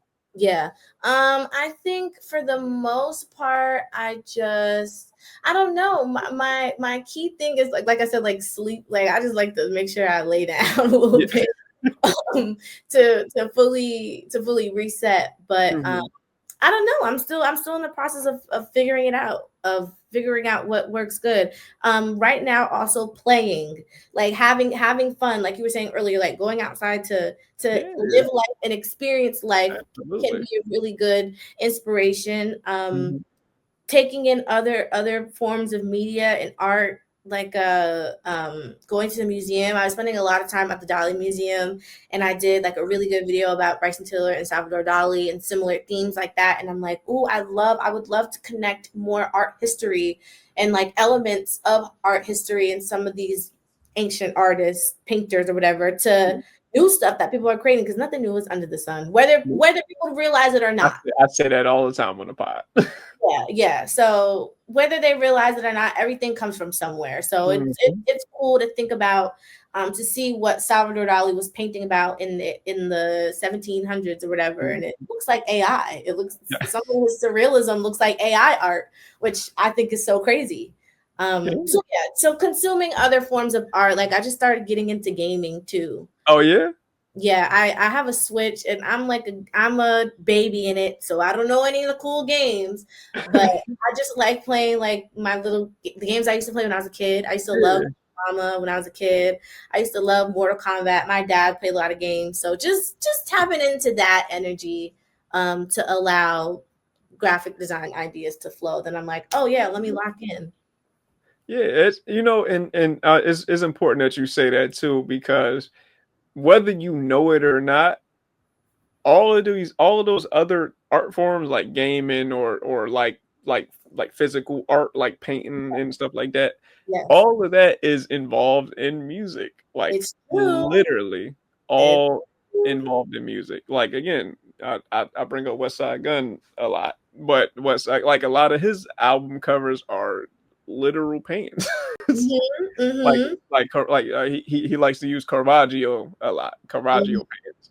Hmm. Uh, you wouldn't know who that is unless you knew who Caravaggio is. Yeah, And, yeah. and, and you wouldn't appreciate it as much because you don't know who it is. You know what I mean? But if you knew who he was, you'd be like, "Oh shit, that's the Caravaggio painting. He used it for the album cover." And then Love how one form helps you learn about a different, like somebody. Oh, when I did the Gunna thing and I talked about the artist who painted that album cover, that mhm, unlocked a whole nother. Like now I'm 100% a fan of that artist now. And in the video, I talked about how I wanted a chrome like he calls them guardians. I'm like, I want a pink chrome guardian so bad. Like I could see the vision. I need to call that man. I don't know. I need to call him. Hopefully he can pull some strings. Please. Yeah, hook my homegirl up with what was it, Chrome Guardian? Yeah, it's a little chrome guardian. It's so cute. The exact same thing that was on it's just cute and it's metal and yeah. Yeah, hook a sister up with the Yeah, Chrome exactly. Guardian, bro. The Like, yeah, sculptures and come on. everything. Yes, need that. No, but again, that kind of goes back to the conversation we was having earlier about sampling. You hear something that you don't know, you'd be like, oh, I wonder what this is, and then you find out, oh, it's a song, or it could be from a movie, or it could be like a reference from like to a book, or it could have been a reference from an interview, or anything, Yes. and it'd be like, oh, Oh. like the like the imaginary player thing. Like Mm-hmm. when Cardi B came out with that joint, people somehow, I don't know how, but people didn't know that was Jay-Z. So, but then you go further back and then you find out, oh, this is a song from Renee and Angela called Mm-hmm. Imaginary Playmates. Mm-hmm. And then you might like that song, and then now you know who Renee and Angela is. Yes, You know what I yes. mean? So it's just one of those things where, like me personally, I think that you should always open yourself up to consume different forms of artistry, because in some form of fashion, somehow, some way, it's all connected, It's whether true. you know it or not. Yeah, yeah. So you should put on your lens to understand that it's all connected. And it's exciting. It's like, It is. oh, like I love going to Dante's Hi-Fi in Miami. It's a Mm-hmm. sound bar and they certain nights they play all vinyl and me and my cousin we like going to gospel. They have like a every first or last Sunday of the month, they have like a very gospel and soul set that they do. Mm-hmm. And even in there is so many samples and so much like I like soul and funk and disco and that vibe Mm-hmm. too. But just like I said, just like understanding samples and being like, oh, I like this artist Shazam. I call it Shazam City, but Sample City, because it's like everything you're like, oh, I've heard this, even if it's just like a Yeah. small clip of like the piano or the horns. I'm like, yo, you would have never thought. You would have never thought. It's wild. Nope. I love it. Shout out No. Dante. Bye. No. Shouts out to there. They Yeah, play. you gotta go there. If you ever in Miami, you gotta go. I've actually never been to Miami. Okay, well, yeah, you gotta make that happen. You gotta Oh, make that happen. all right. Well, hey, I might be out in Miami one of these days. Yes, he's coming to Miami next year. He said it. Don't leave me out. Don't leave me out there by myself though. Don't have me go to Miami and I'm out there dolo. Oh no, no, no! I got you. I'm in All right, Miami all the time. say like, dab me out real quick. Oh, virtual. You feel me? Okay. So yeah.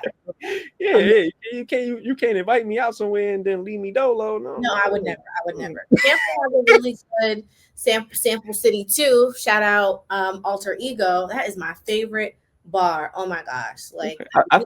I think I've heard of Alter Ego. I think. okay. I, Yeah, it's a music. I don't like calling it a bar because it's like I would hate to just diminish it to a it's like a bar. lounge type Yeah, thing. yeah. But it's very music forward, and the DJs there are so good, and every DJ that comes in has their own flair, and all the DJs are good. Like you know how sometimes people have a bar it's like, and that place is only lit on Tuesdays because Hmm. Tuesdays is DJ so and so, but that place is lit every night. Like well, not even like lit like energy, but like lit like Hmm. good music every night. And Yeah. it's different types of DJs, which I love. So shout out Alter Ego too. My two favorite places to be to wind down and get inspo. Dante's and Alter Ego. Okay. So let me ask you, because so you're from New York State, Mm-hmm. right? But you live down south. Mm-hmm. Okay. So do you have a specific region of music that you enjoy the most, like up north, East Coast music, down south music, Midwest, West Coast? Like, do you have a region of music that you enjoy the most? Um, do I don't think I do.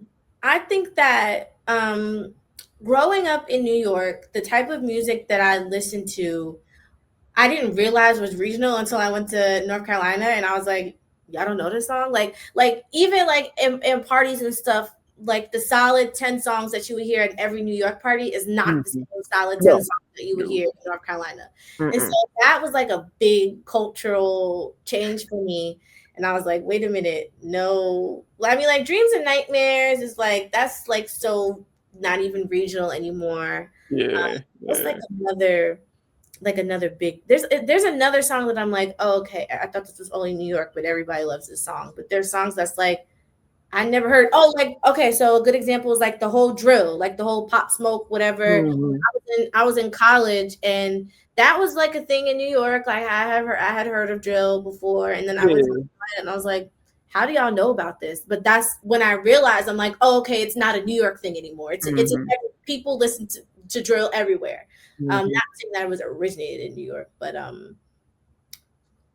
what I don't think no, I was about to say, was it originated in New York? I don't think so. I don't know. I can't confirm nor deny Yeah, this. I don't know. Don't quote me on that. But yeah, I don't really think I listen to music that's not particularly regional, especially because I mostly listen to R&B. I don't really think Mhm. you can identify regions in R&B outside of like accents or lyricism. Like you might could catch some stuff, but yeah, I don't know. I would agree with you. I would definitely agree with you on that. Mm-hmm. Yeah. I think like right now I'm really loving Sasha Keeble and Leon Thomas. Those are the people Mhm. who I listen to the most.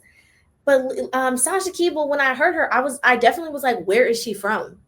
That I think she's like UK. I think she's Europe. I think she's somewhere over. I think that's where she came up. Or either like her ethnicity is I I don't know. I don't know. She's something, but she's an artist where I was listening to her and I could not pinpoint exactly where she's from. Mhm. Leon Thomas.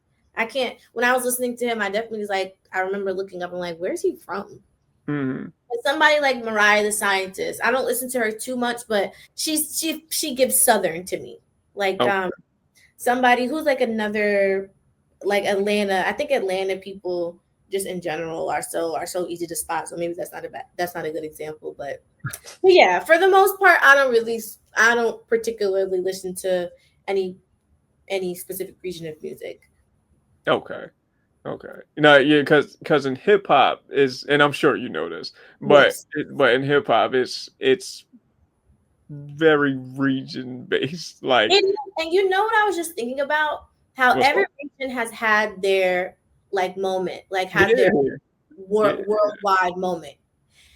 But California, like why do we think I be feeling like the certain Cali stuff just doesn't stick for the general population, and I've always wondered why. Like, what is it For about the Cali? general population, Well, I don't want to say the general population, but like I don't know. I think Cali does. Maybe I'm thinking of like a certain subgenre of Cali, but or, let's talk through it. Let's talk through it. yeah, because if we're thinking about California artists, who's the first person? Well, you lived in California, so that's a little bit different. Yeah, so maybe this is maybe you just about to school me on this, but I feel like when people think of California, I think of Kendrick Lamar. Like mostly everybody. But Kendrick Lamar, does he sound? Is his sound? Yeah, yeah, That's very Cali. yeah, Okay. yeah. I don't know. That's I don't know. That's why I'm asking. Well, Cause again, it's one of those things where how do I want to say this?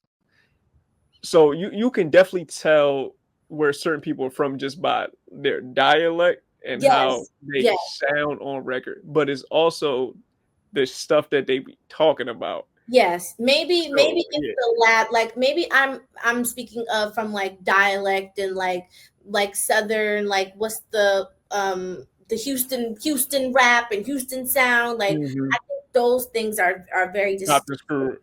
Yes, yes. I think Yeah. those things are distinctive to me, but for some reason, California, whenever I'm like, where's this person from?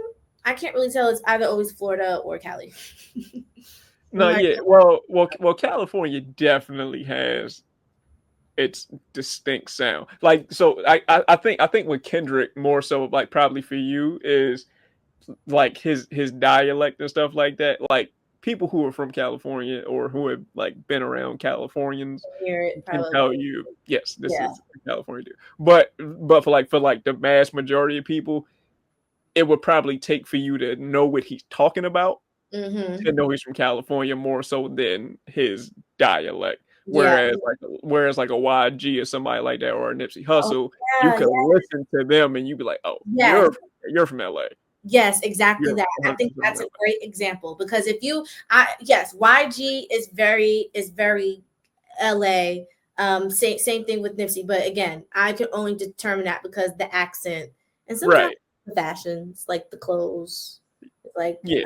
oh, I could tell you're Cali because of Yeah, that. yeah, like that's like that's like a very distinct place. So like you can tell where certain people are from just by all these things. So this goes beyond the music. Like this Mhm. is just a like a life thing now, where Yeah. it's like the way that you dress, the way you talk, the way you walk, the whole thing.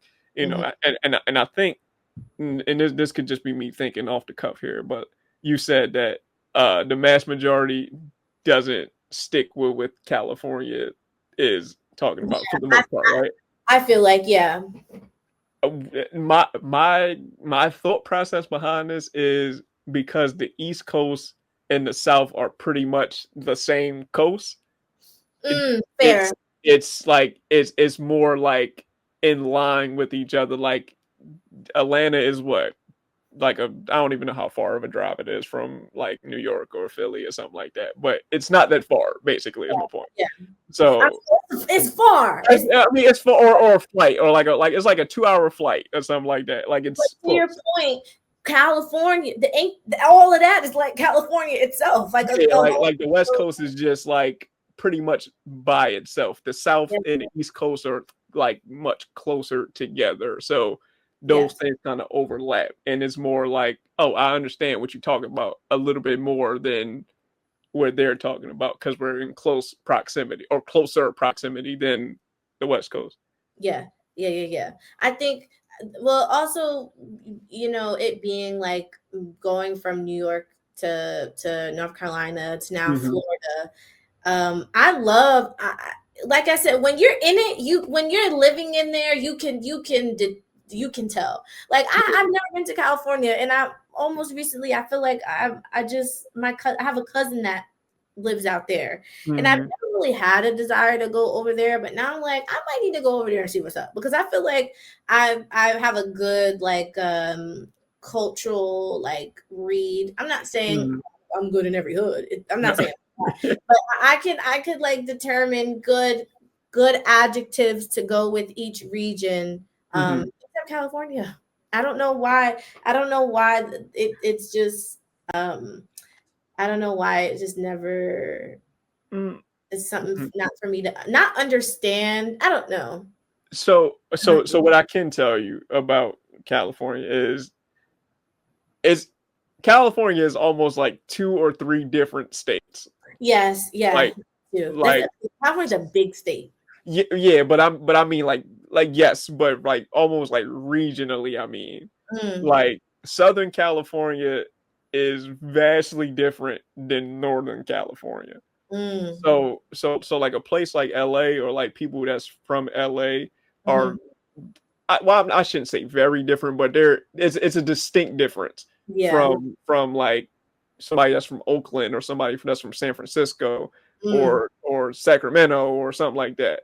Whereas, somebody in like Central California is like that's a whole nother planet. Like mhm. these are it's very different depending on where you are in California. Like it's And not and centric. this you can hear this musically. Yes. Oh yeah, definitely. Like Southern California music is vastly different than Northern California music. Very, Mm. very different. Can Very you give different. me an example? Like who's like a Southern California? So let's see. So like again, like a YG or a game or a Nipsey, Okay. they make music very differently than, let's say, like who do I want to say? Larry June is from California. Yeah. Oh, okay. Yeah, like Larry June. Is Yes. he? Which? He's from San Francisco. So Larry June is my second favorite rapper.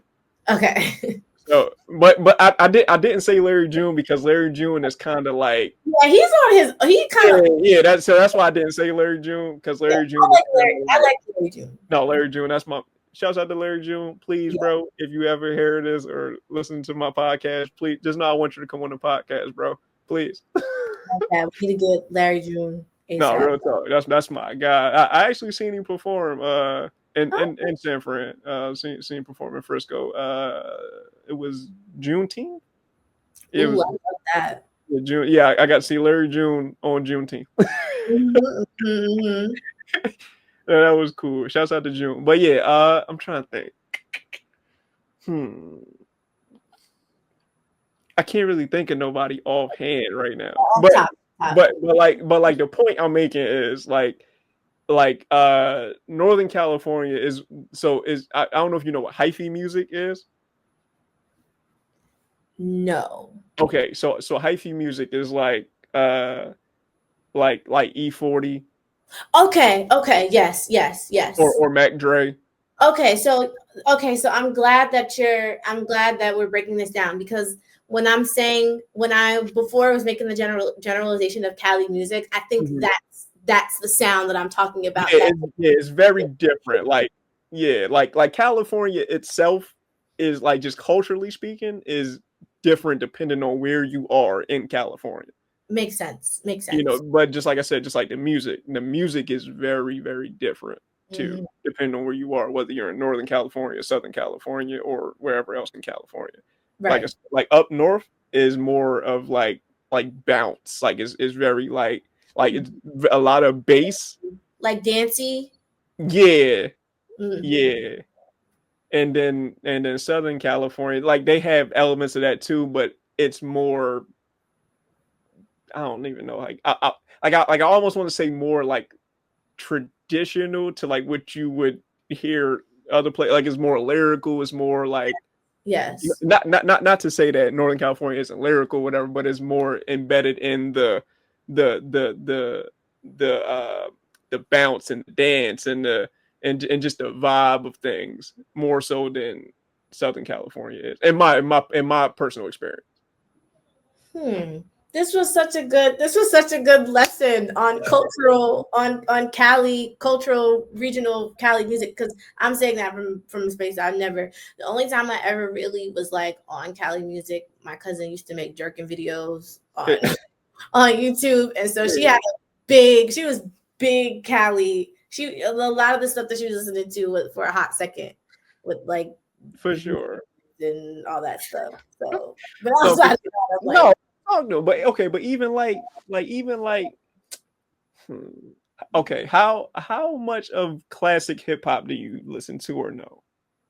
what is Like classified as classic like hip hop? like like like like late 80s, 90s.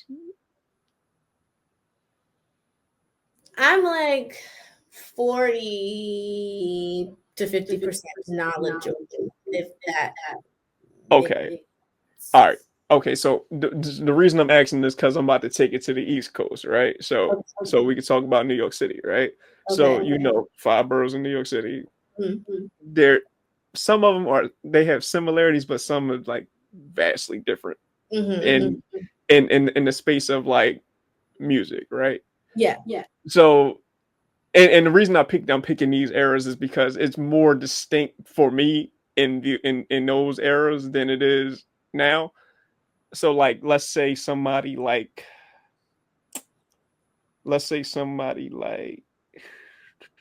Dougie Fresh, Okay. right? Like Dougie Fresh is from Harlem, right? So with Dougie Fresh you get smooth fly talk party type joints, like you know what I'm saying, like you get you just get the cool shit with Dougie Fresh. Right. Whereas if you listen to somebody like KRS-One, you ain't getting it. But that's because he's from a different borough. He's from the Bronx. It's the Bronx is not Harlem No, definitely at not. all. Like but me saying this is me talking about just the way that the music comes out from the person.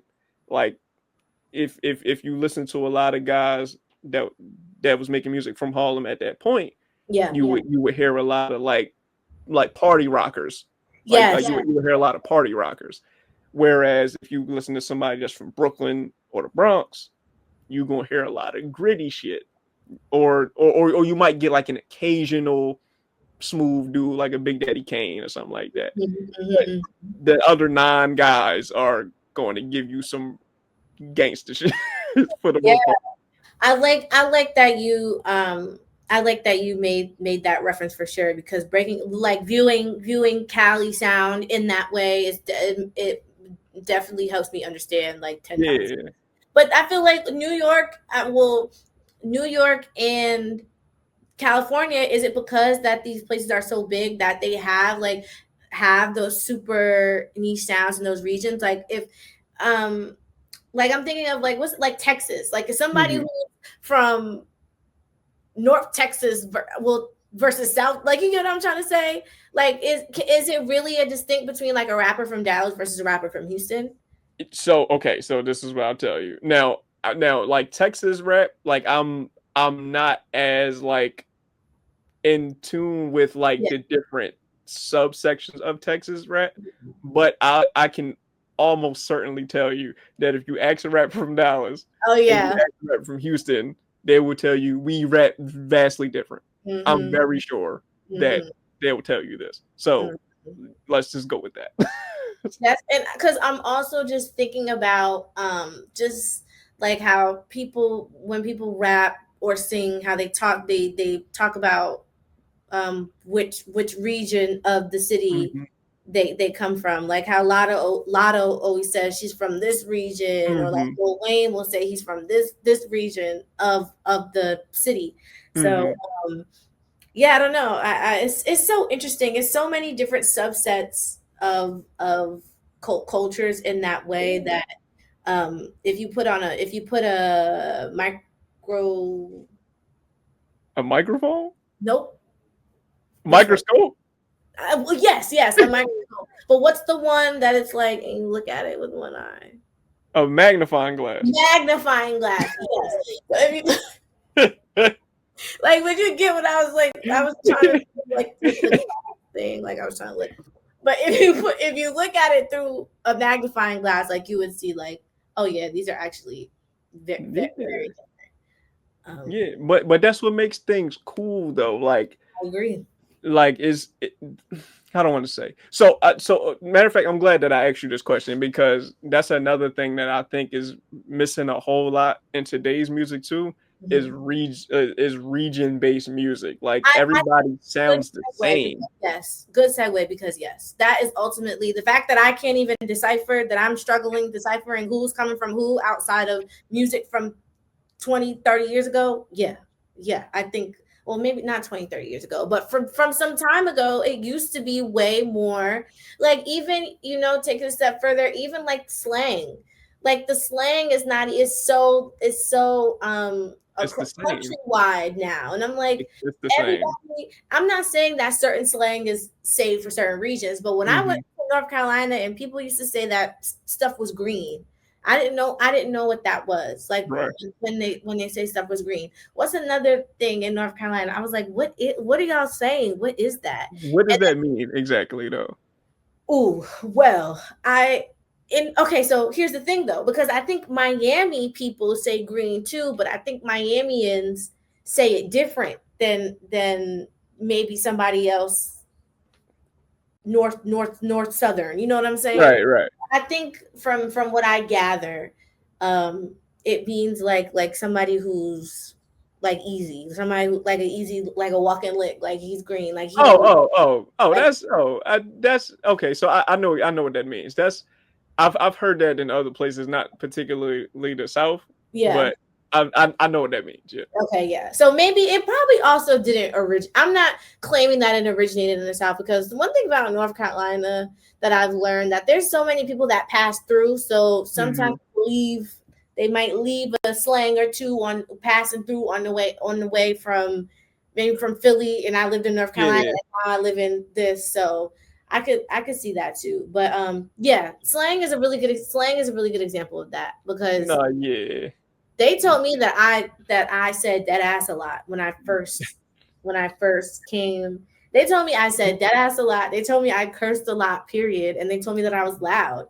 And I was like, these are some heavy allegations, you guys. Oh, you That- know what's a good example? Weird. How people from Cali don't play.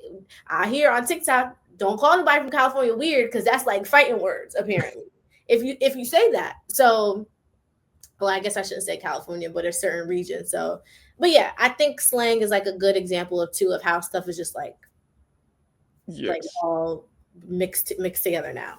Yes. Very much so. Like one of the words, um, they call sunglasses blockers. Who does? California. Oh, interesting. Like that's like one of the things. Like they'll call them blockers, or like in or like in the Bay, like they'll call, like they'll be like, oh, I want to put twomp on that. Like you have no idea what this is, right? Like no clue, right? Exactly. But again, it's like having somebody from Cali or from down south come to the East Coast, and we I don't know, like I don't even know like any words that we say, because like you said, everything is kind of like the same, but Yeah. I can't Oh even no, think of a word now. people have been talking about day room. Like that's not day room. Like that was like a big I don't from know what that is. What the fuck is that? like corny like this Day room? day room. Yeah. That Oh was like no. I don't know if that was like a super if that was like a What is it? oh and that was like New York slang Day like room? mm-hmm. Oh no, I missed that way. I, Oh my gosh, I that's missed that way.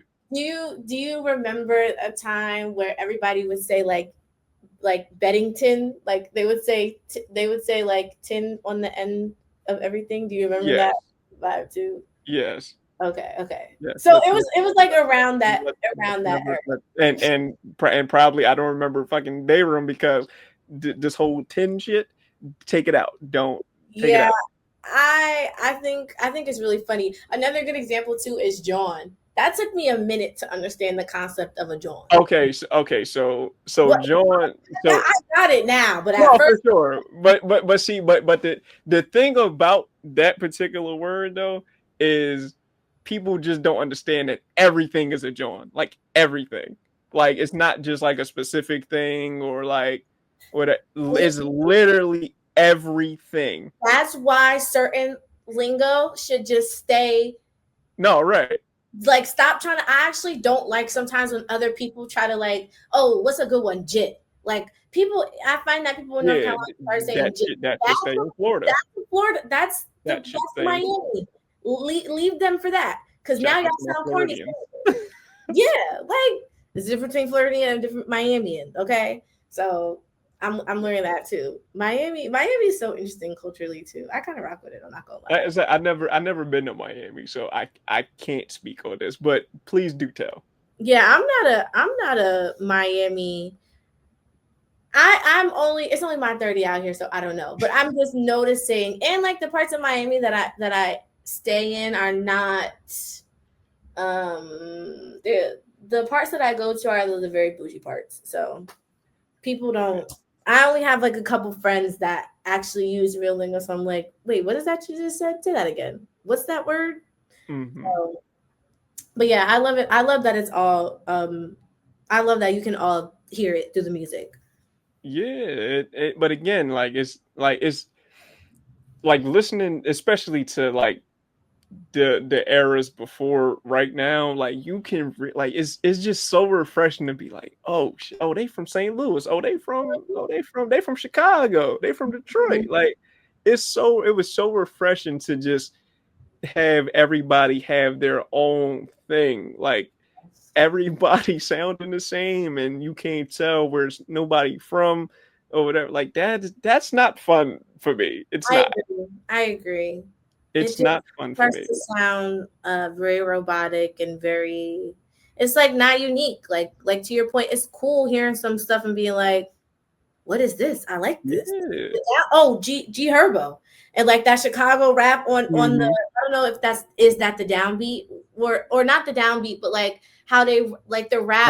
Like rhyming offbeat, you Yeah, mean? yeah. When I first heard it, I was like, what is this? But then I'm listening Oh, to it and I'm like, I I don't know. I can't really say because I I don't necessarily listen to any of the newer Chicago rappers. Like I listen to the older Chicago rappers like Common, Twisted, Lucas, yeah. uh Like I so it's not the same Chicago. thing. Yeah. Do you count You said you ain't know who was from Chicago? I didn't know Twista was from Chicago. Yeah, Twisted, Common, Who yeah, else from Chicago? Lupe.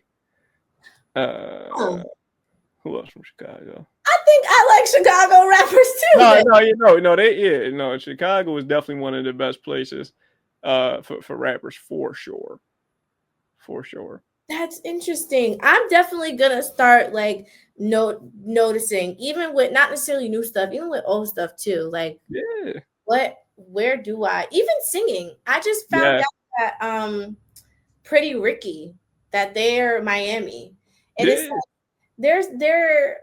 their swag is definitely so Miami. Like at first I'm like, duh. At first I was like, wait, where? And now I'm like, oh, duh. Of course it's Miami. Like hmm no other group could the way that they be moving spectacular with the in the locks and the girls. I'm like, oh yeah, that's so Florida.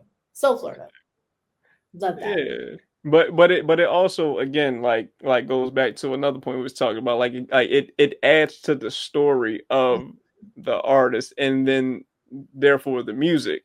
Yeah. Like just knowing like, oh, you come from this environment, like, Mhm. oh, okay, this makes sense why you might have picked this particular beat, or why you might have said this particular word, or made a reference to this particular thing. Like, Yes. it's always interesting to listen to a beat. Like, for instance, like when you listen to New Orleans, like you listen to Cash Money or something like that, or you listen Mhm. to No Limit, or anybody of that era, like, you know that's a New Orleans beat. Like, It's nigga, that. you know, Yep. you the fuck know Yeah, that's New Orleans. sound it's so like energetic. Like I feel like even when I'm thinking of like I'm out of breath, like the stamina that you have to like keep up musically with like specifically New Orleans or bounce, like very commendable. Shout Okay, out. so like, for example, right, and this is a recent example. When you heard Not Like Us, you knew this was a California Yes. song. You know what? You knew this was California. There was Yes, no yes. ifs, ands, and buts about it. And you know what? And also, what I meant to say earlier, I take my statement back because what's the song? Um, by Kendrick Lamar. My favorite song off the album, Dodger Blue. That's so California. And I like who's the one, who's the guy with the glasses? What you mean? His little handsome self. He's a rapper. He got the glasses. He was who? Absol? No. He's on that song. Oh, he He's on Dodger Blue? Yeah, I think so. I think he's featured The on it. glass. Oh my gosh, say it. If you say it, I'm gonna know it. Hold on, let me see. So I now I know gotta pull up my Googles. he's very handsome. He was on the song. Let's see. I'm pretty sure. Or he wasn't featured on that song, but he was featured on that album. Uh, let's see. I forgot Roddy Rich is very California to me too. Roddy Rich is on that song. Wiley the Sensei No, and Siete. So, no. okay, so that's not. Maybe not. Oh, Maybe it wasn't that. Maybe it wasn't that song. But there is a LA. Is he a LA rapper now? I'm trying to think. I don't know. you might have to do your Googles real quick, because when you say glasses, the first person I think of from LA, like in today's era, is Absol. He don't. It's not. They're like seeing glasses. They're not like Oh, seeing sunglasses. glasses. Yeah, Oh, I don't know actually. Yeah, I don't know You either. should have seen glasses. I'm gonna have to find it. I know what I know. If you showed me a picture, I would know because he's very, very handsome. Okay, so he's I like he's him on though, musically. he's on the project. I think so. He's on GNX. I think so. Let's see. Because No, we gonna figure this out. there was drama because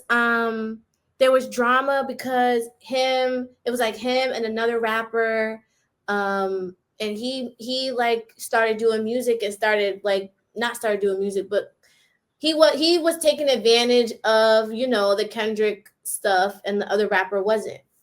Okay, so we got AZ Chike. Yes, him. Yes. Him. Okay. His little fine Yeah, tail. I figured that's who you was talking about. That's why I said that first. I like him. There's another song. I mean, yeah, Peekaboo.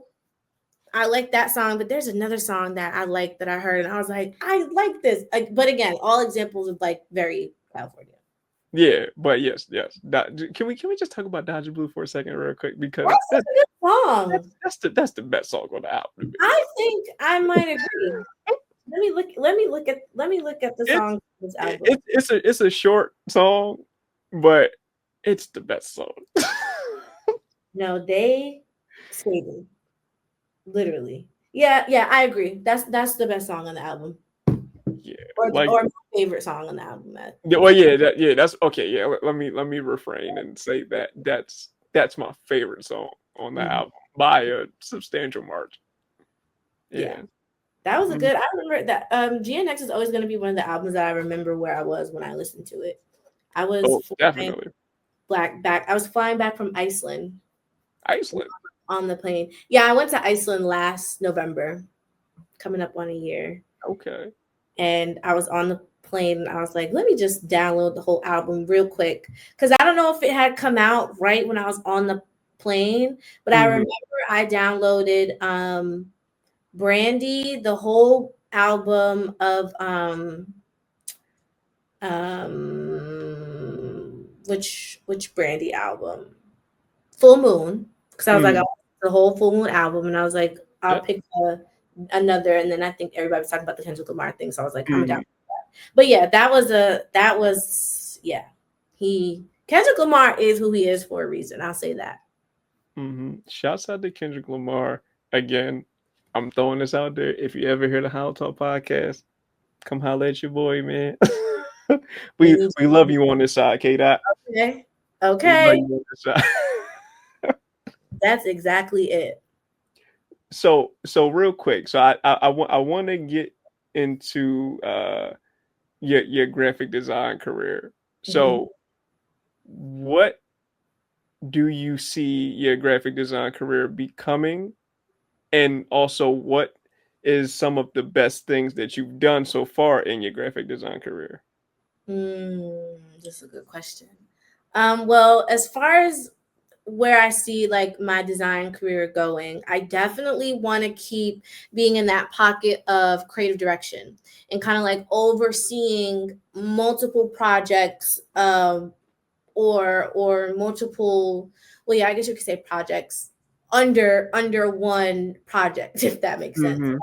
Like for an example, I creative directed a film festival, and so I was, it was a film festival based out of Waco, Texas, and it's like a family and faith film festival. And so international film festival. So everybody from all the different countries, they come and they submit their film or whatever, and it's, somebody structures it and does the scheduling, but I do all visual assets and related to that. So I did the website, I did the poster.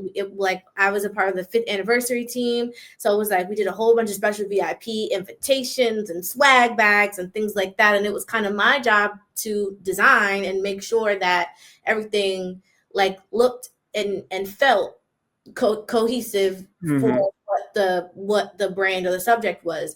So I want to do more stuff like that, but I think just like more niche, because that was like work that I've done with the agency. So I wanted to maybe experimenting, what does that look like as far as like music is concerned. I definitely want to direct a music video, creative direct a music video. I'm actually working on I guess you could kind of say a treatment, like a treatment mood board, whatever. I'm kind of just playing around with it of a music video based on the video game Outrun, and I have some super cool ideas and Mhm. visuals based on that. So I want to be able to be in opportunities where I can do stuff like that. And just like still as far as graphic design, like I definitely want to do more cover art. I definitely want to um do more things more music related as well. So yeah, as far as graphic design is going, that's what I'm trying to do. My ultimate end goal is to be an international graphic designer. Like I want to be able to say I have had clients all over the world, Okay. and still being within like their culture but my style, and kind of like being able to merge that everywhere. I think that would be really cool. I just Okay. went to a Latino film and music festival. That was super dope. Learning about people. There's a people from Latinos from all over Venezuela, Argentina, Colombia, Mexico. So hearing, how they work on music, and hearing how they do stuff creatively too as a culture was Mhm. really good. So I got to kind of learn and see people from different backgrounds and how they operate and what unifies them. Yeah. So that's what I want. That's what I want out of this whole graphic design thing. Okay. All right. So, damn, I got so many questions. I feel like, but please answer the second part. So the second part of the question was what's some of the best things that you've done so far in with your graphic design? Like have you ever worked on like an album cover Oh for yeah. somebody? Or, okay, talk to me about that. So I think two projects that like really stick out to me. Well, actually three projects. So I worked on the Cincinnati Black Music Walk of Fame, and that was like a little bit more of a Oh professional. shit. Okay. Like I did again, that was like work that I did with the agency, and I did like creative direction and graphic design for that. And that was cool because it was music adjacent, like I was saying, but the event was kind of geared towards honoring people who have recorded or are from Ohio, because a lot of Mhm. Motown records or whatever in that era was recorded in Ohio, and a lot of really dope musicians come out of Ohio. So it's the Black Walk of Fame is there to recognize and memorialize that.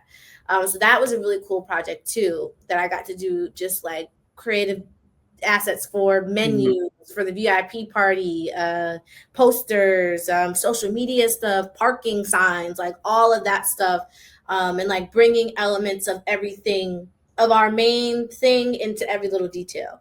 So Mm. that was really cool. And then Damn.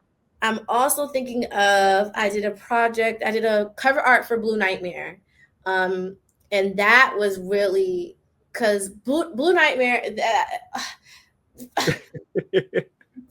Talk about talent. Okay, let me talk about my friend real quick. Um, Okay, talk to me. he is so again very R&B, and Mhm. was I was a fan before we became cool, and Right, so right. able to work with somebody in that way was really cool, because he kind of was just like, I have this idea, and I trust you creatively, and he let me just do whatever I wanted to do, and he gave me the references, and mapped everything out. And I find that working with people who really trust that you can do your job good, like they just let you like vibe out, and that's exactly what he did. And that also made me realize like there's a certain kind of conditions that I want to work under, and I want to continue to work. I know every client whatever is not going to be perfect, but if Right, I can right. help it to continue to work with people, kind of like how you talked about in the studio, continue to Mhm. work with people who will see me as an expert and like let me do what I do. And that doesn't Mhm. mean come back with no edits. Like he came back with edits. He said, "Oh, I kind of want. Can we try this? Can we do this?" And Mhm. ultimately, it was it was really respected. And I also love about that project because he gave me a music video to reference for the cover art. And I'm Okay. trying I'm trying to think about what music video it was. I think it was a Justin Timberlake and Timbaland music video, but he's like, I kind of want the album cover to like fit in the world of this music video. And I'm like, yes, this is the type of stuff that I try to get people to like think about and get inspired by. Mm-hmm. So yeah, shout out Blue Nightmare, stream Private Frequencies on all, Private frequencies. yeah, Private Frequencies. All Um, right. so that was a super cool project. And then I guess lastly, I would say any of, again, my good friend Bob's Kitchen, my good friend Kyler, any work that I've done with that, with as far as his kitchen is concerned, has been so cool. Again, different industry. Like we just did a sauce bottle label. I'm like, I've never done that before. So that was so interesting. I've done social media posts, business cards, Mm-hmm. merch, and like logos, and all of it is under the same like visual umbrella. And I love Right. it because it's like I didn't know that was never the plan for me to have to like curate his visual story like that. It just so happened like that. Like it just so was like, oh, can I get a business card? Oh, can I get a poster? And I'm like, well, I know the last one had this shade of green, and you know he's Jamaican, so let's try this. Let's incorporate Mm-hmm. this. He has wallpaper in his kitchen in his restaurant, and I designed all of that. Oh Like he has wow. this whole super dope collage of a whole bunch of things as relating to Jamaican culture, and we Mm-hmm. like, printed it on this big wallpaper and put that on there. So those are projects that I feel really connected to and called to. Mm-hmm. It all is stuff that I had never really done before, and it like worked out great. Like I would eventually love to somehow work on something as far as like gaming is concerned. I don't know how to design video games, but I don't know what that means. Like me learning Blender, if it means like me getting into the different tools or whatever. But I love people that can still recognize that I'm learning, but still like honor that creativity that I have. Oh yeah. Those are Oh yeah. my favorites. No, for sure. I ain't gonna lie though. It's definitely is like it's vastly important to have people who are open to giving you an opportunity to learn and not necessarily judge you off of your inexperience in trying to learn the thing that you don't know.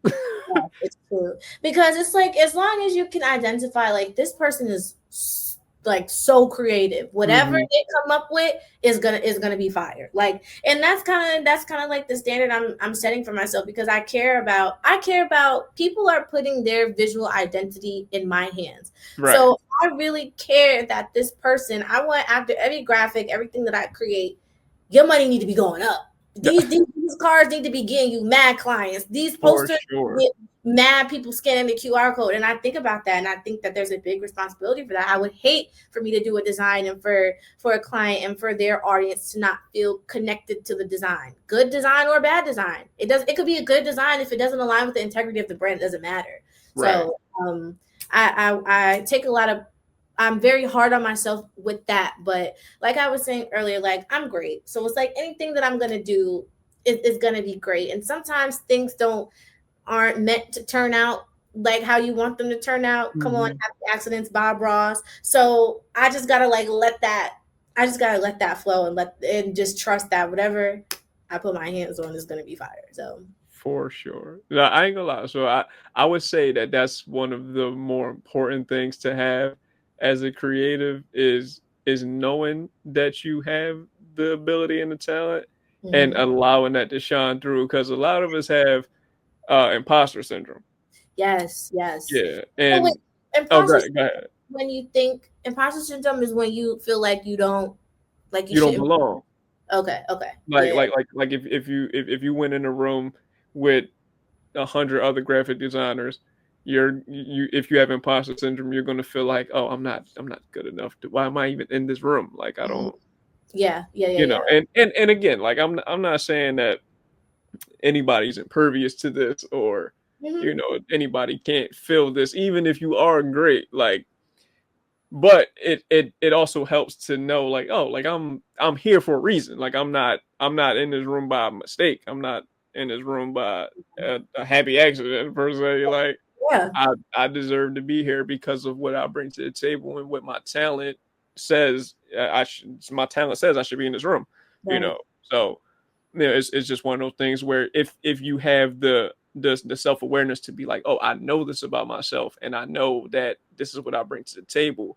You are essentially ahead of the game by more steps than you could probably even count. Yes, yes. And Yeah. I think that I don't know, creatives the journey of a creative is rough. It's a hard sometimes I'm like, why am I doing this? Why do I enjoy this? I'm stressed.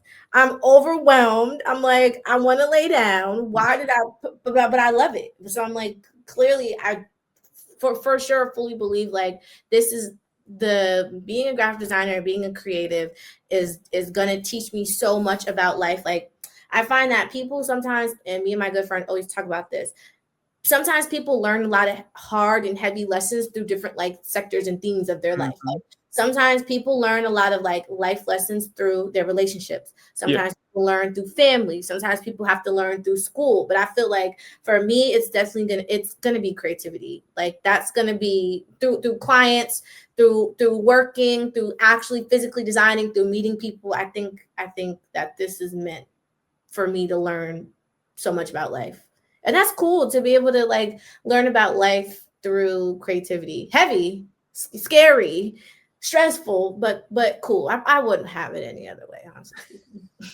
I wouldn't. I would. If I could go back and do it all over again, I would do the same thing. Without question. And too, like as a creative, like you sit here and you think of all the things that you just said, and of course, like any one of those reasons, let alone all of those reasons, would be a good reason to quit. Yes, yes. But then you got to think to yourself, like, oh, like let's just say I'm 25, me, I'm 27.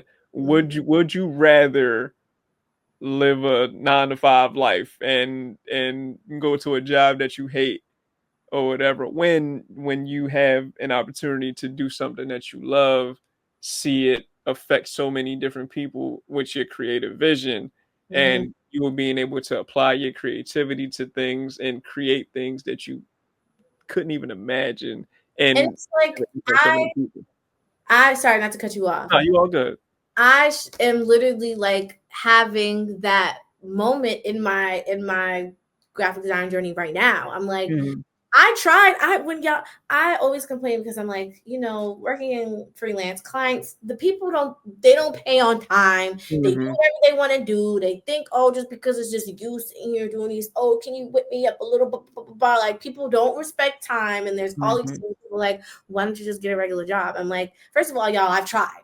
Not to mention that the job market is crazy right now, but just like in life, I hate to say because in life, because I'm so young, I'm only 25, but like it's just I feel like I have so much when it comes to like working a 9 to 5. I feel like I get a lot of like resistance. I don't feel like that's what I'm meant to do. I mean, if I have to do it for the time being, perfectly fine, but I never mhm. really saw myself doing that. I mean, now I'm like, Yeah. oh my God, please hire me. Living is so expensive.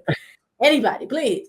But I'm like, I don't see myself doing that forever. Mm-mm, mm-mm. I wish, but no, I can't.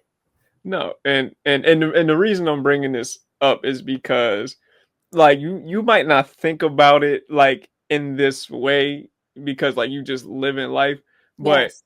it's a lot of life to live for you to Mm-hmm. be doing something you hate every day. That's Okay. a whole lot of life to live, and that's a long fucking time. Long time.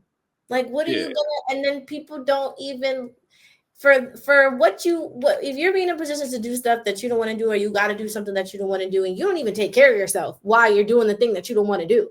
So it's like it's really a vibe of like picking your poison. But again, I don't really see myself. I don't think I'm supposed to be. I think this is what I'm supposed to be doing.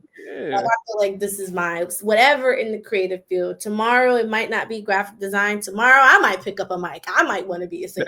But whatever it is, that's got it has to be in that. It's definitely something in that field for sure.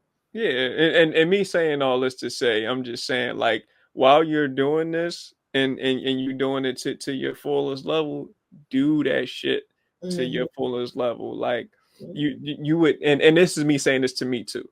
You would hate to look up one day and you, a lot of time has passed and you like, damn, like, what?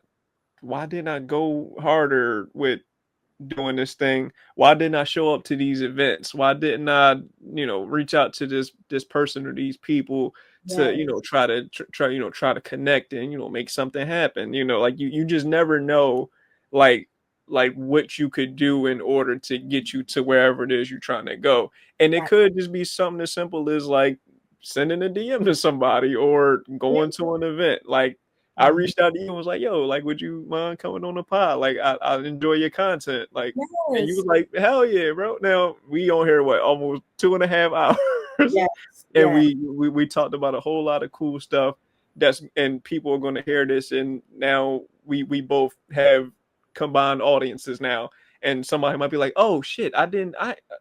His podcast is fire. Okay, Mhm. let me go check him out." And it might be somebody that could be life changing for me as far as getting me to a new height or a new level. Yes. Whereas like my people might be like, oh shit, I got plenty of work for her. I got an album I need to do, a whole lot of things. So Hire it's me, y'all.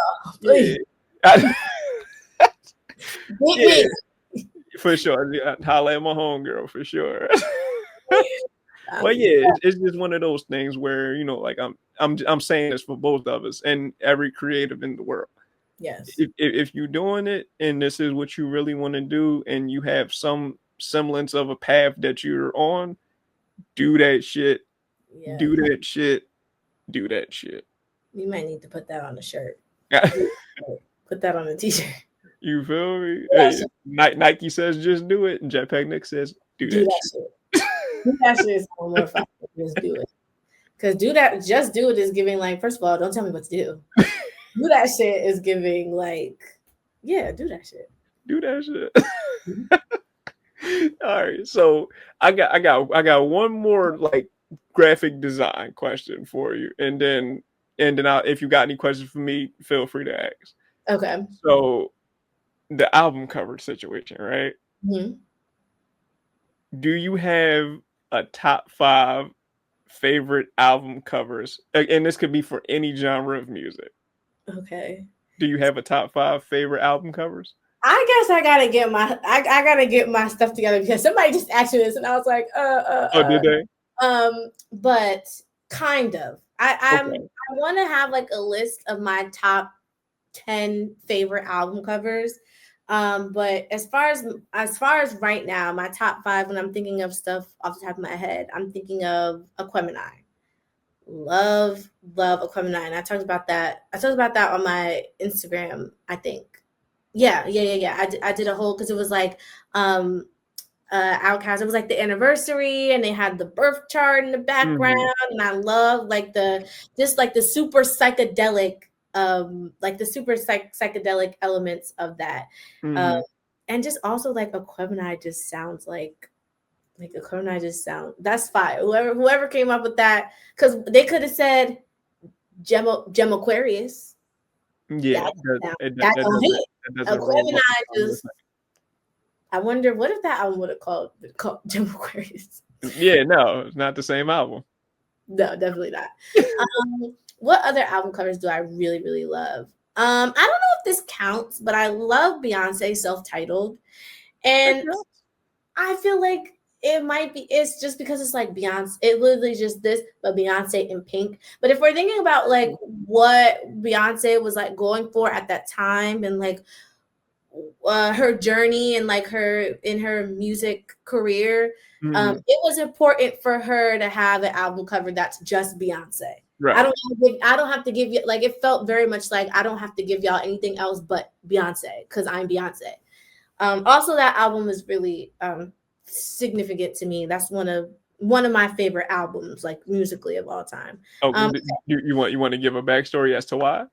that was just one of the albums where I was like 13 when it came out. I'm pretty sure it came out December 11th or December 13th, Mm. 2013. And it was like days before my 14th birthday. Or it's 2014, December 13th, 2014. I don't know. I can't remember the exact day. Mm. But I remember I woke up and my mom was like, Beyonce just dropped the album, a surprise album. And I was like, no way. Because me and my mom have always been Beyonce fans. But Got you. I remember all day. I listened to that album back to back from I when I stepped onto school, my campus, my high school, to when I went on the bus to go home. I listened to that album all day. And there's just so many things that I appreciate about it. Like I like my favorite song, one of my favorite songs of all time, ever in life is No Angel by Beyonce. I have a couple of songs I'm like I really love Tell Me by Group Theory too. But No Angel, yeah, that's because I think Beyonce just does such a good job of like capturing that like tenderness, and it's like lyrically it's so good, and like vocally it's so good. The production is very like I was talking about that H-Town sound, like freaking love that album. That was when I realized I was like, oh, I really like this music stuff. I liked listening to songs before, but I was like, whatever this is, whatever how I'm getting what's it called when the hair's the chills, goosebumps. I'm getting the goosebumps. Yeah, I'm with this. I love this. So yeah, that I think even though the album cover is just so plain, I just still feel like that was a good one. Recently, I did a video about Supreme Clientele. So I'm gonna say Supreme Clientele, which also I don't know, people might be like, why? I just The think first one? yeah, the first one. I think that that's a really good, just the way that it was That's not the curated. Ghostface. Yeah, the way that like how the subject is and the lighting, and how in the video I talked about hip hop opulence, and I can't wait to talk more about what that means for me. But I feel like that was such a really good example of that, and he was captured, I think, in a really good. I think he was just captured in a good light. I don't know. So I gave three. Another one I would say Miseducation of Lauryn Hill. That was an album cover that I felt like, whoa, this is like a portrait. I'm like, this is on a desk. This is on a piece of wood. Like, how did they do this? This is really cool. Also because it's a fire album. And I have one more. Right? That was I said Beyonce, Supreme Clientele, Miseducation, Lauryn Hill. Aquemini, Mm, you said too. which one? Aquemini, you said as well. You know what I'm thinking of right now? Album covers that I really like. Fortune by Chris Brown. Okay. Now I feel like that album, that was the purple album, and he had like all the digital elements, and he had all the different languages on it. That's another one of my favorite albums too. But yeah, I feel like that album cover, he got the suit on. I just really feel like that reflects his era as well. But yeah, off the top of my head, this list is always going to change. If For somebody sure. asks tomorrow, I'm probably going to say 5 different covers. But as of right now, those are covers that I feel like are really good for the artist and are just like good pieces of art. Like I would have any of those covers I named, I would have them as art in my house. So yeah. Okay. All right, that's a solid list. I can't be mad at this list at all. I go ask me again next week. It's It's going gonna be 5 different ones. yeah. So I might give you 5 jazz covers next week. So when you do listen to jazz, though, you will definitely say this. That'd be my jazz plug. So when I'm texting you about jazz, I want you to be like this girl. No, you good. And listen, I'm here to talk about music at any time, I love for that. sure. Yes. So before we wrap this up, do you have any questions for me about anything that we talked about or didn't talk about?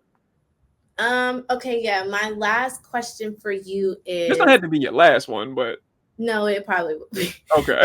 I just want to know for you, what is your top 5, like your Mount Rushmore of rappers?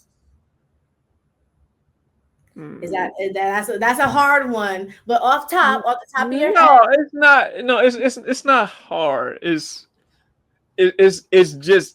different. So like my favorites versus the greatest are like Okay. So tell me vastly your different. favorite. Tell me your favorite. Your 5 favorites. My favorites in order. Okay, so I have to preface this Okay. before I say it. So I don't rank Tupac at all. The reason I don't rank Tupac at all is because I feel like Tupac is just like he just don't need to be ranked. Like Yeah, he's, I agree. I would feel the you know same what I way mean? about Beyonce. Yeah, she's a Yeah, like whole. so that's basically essentially me saying Tupac is the greatest of all Mhm, time. That's mhm, basically what I'm saying. mhm, But my favorites of all time in order, uh I'm gonna go Big L. mhm. Do you know who Big L is? Off the No, top. okay. Okay. No. So when you get a chance, check out Big L. Okay. He passed away at 24.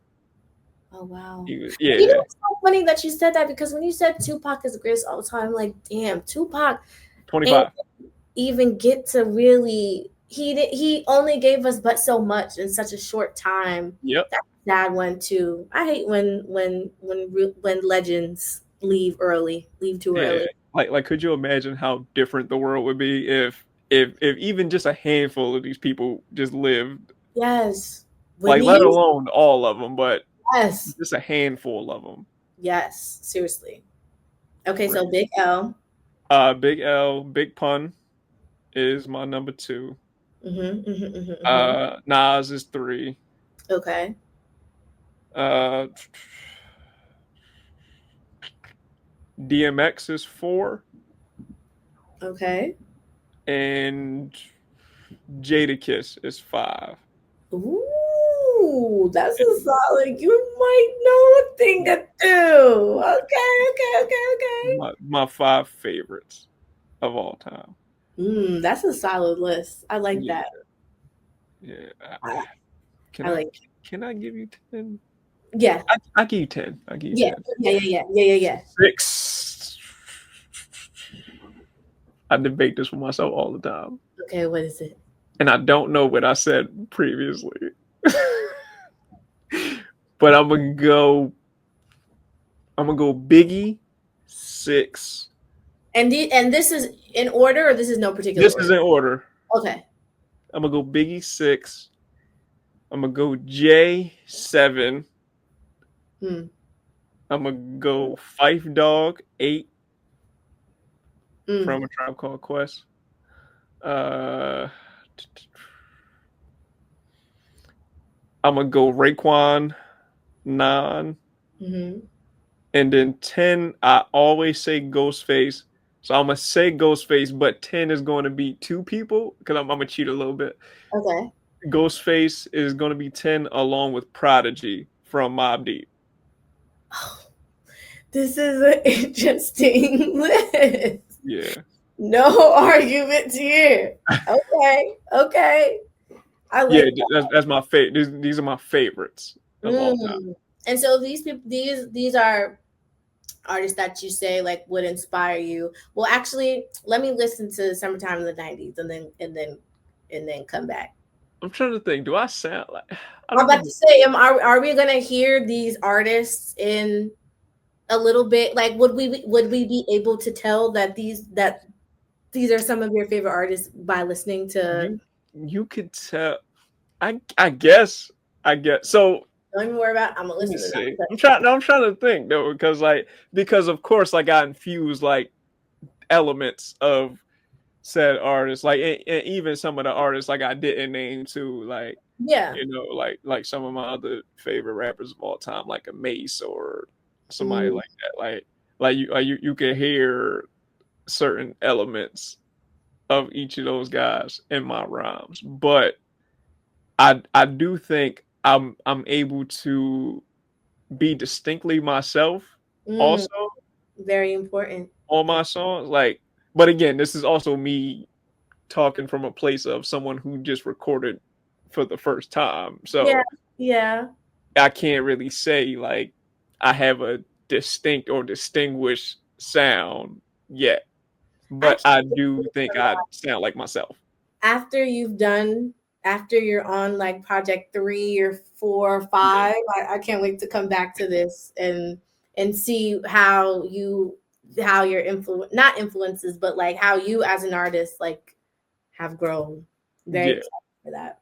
Yeah, for sure. Yeah, but those are my 10, 11, 12 top 10 rappers of all 10, 11, 12. time. That's a good. That's a valid list. That's a valid list. Like I was saying earlier, like I think your favorite artists like tell you about a person. So that's a good list. That's a good list. Okay, which your top 10? Artists. Or we could keep it rappers. Yeah, your top 10 favorite rappers of all time. Well, I don't have a particular order. I Oh don't yeah, know. you don't I got to don't put it in order. know. I don't know if I can do 10. So I'm gonna give you 5. All right, okay, Definitely Jay-Z is in there. okay. Definitely Nicki is in there. Definitely. I'm trying to think about who do I listen to a lot of as far as like rappers. Ooh, can I say Drake? Can you say Drake? I don't. I'm gonna and for this conversation, I'm going to not say Drake, but I Okay. think it's funny that I even thought about it. I think it's funny that I even thought about it. Um, gonna okay. So who'd I say? Jay Z, Nicki, keeping Outcast. I talked about Clever Nine, so yeah, Outcast. Well, does that count?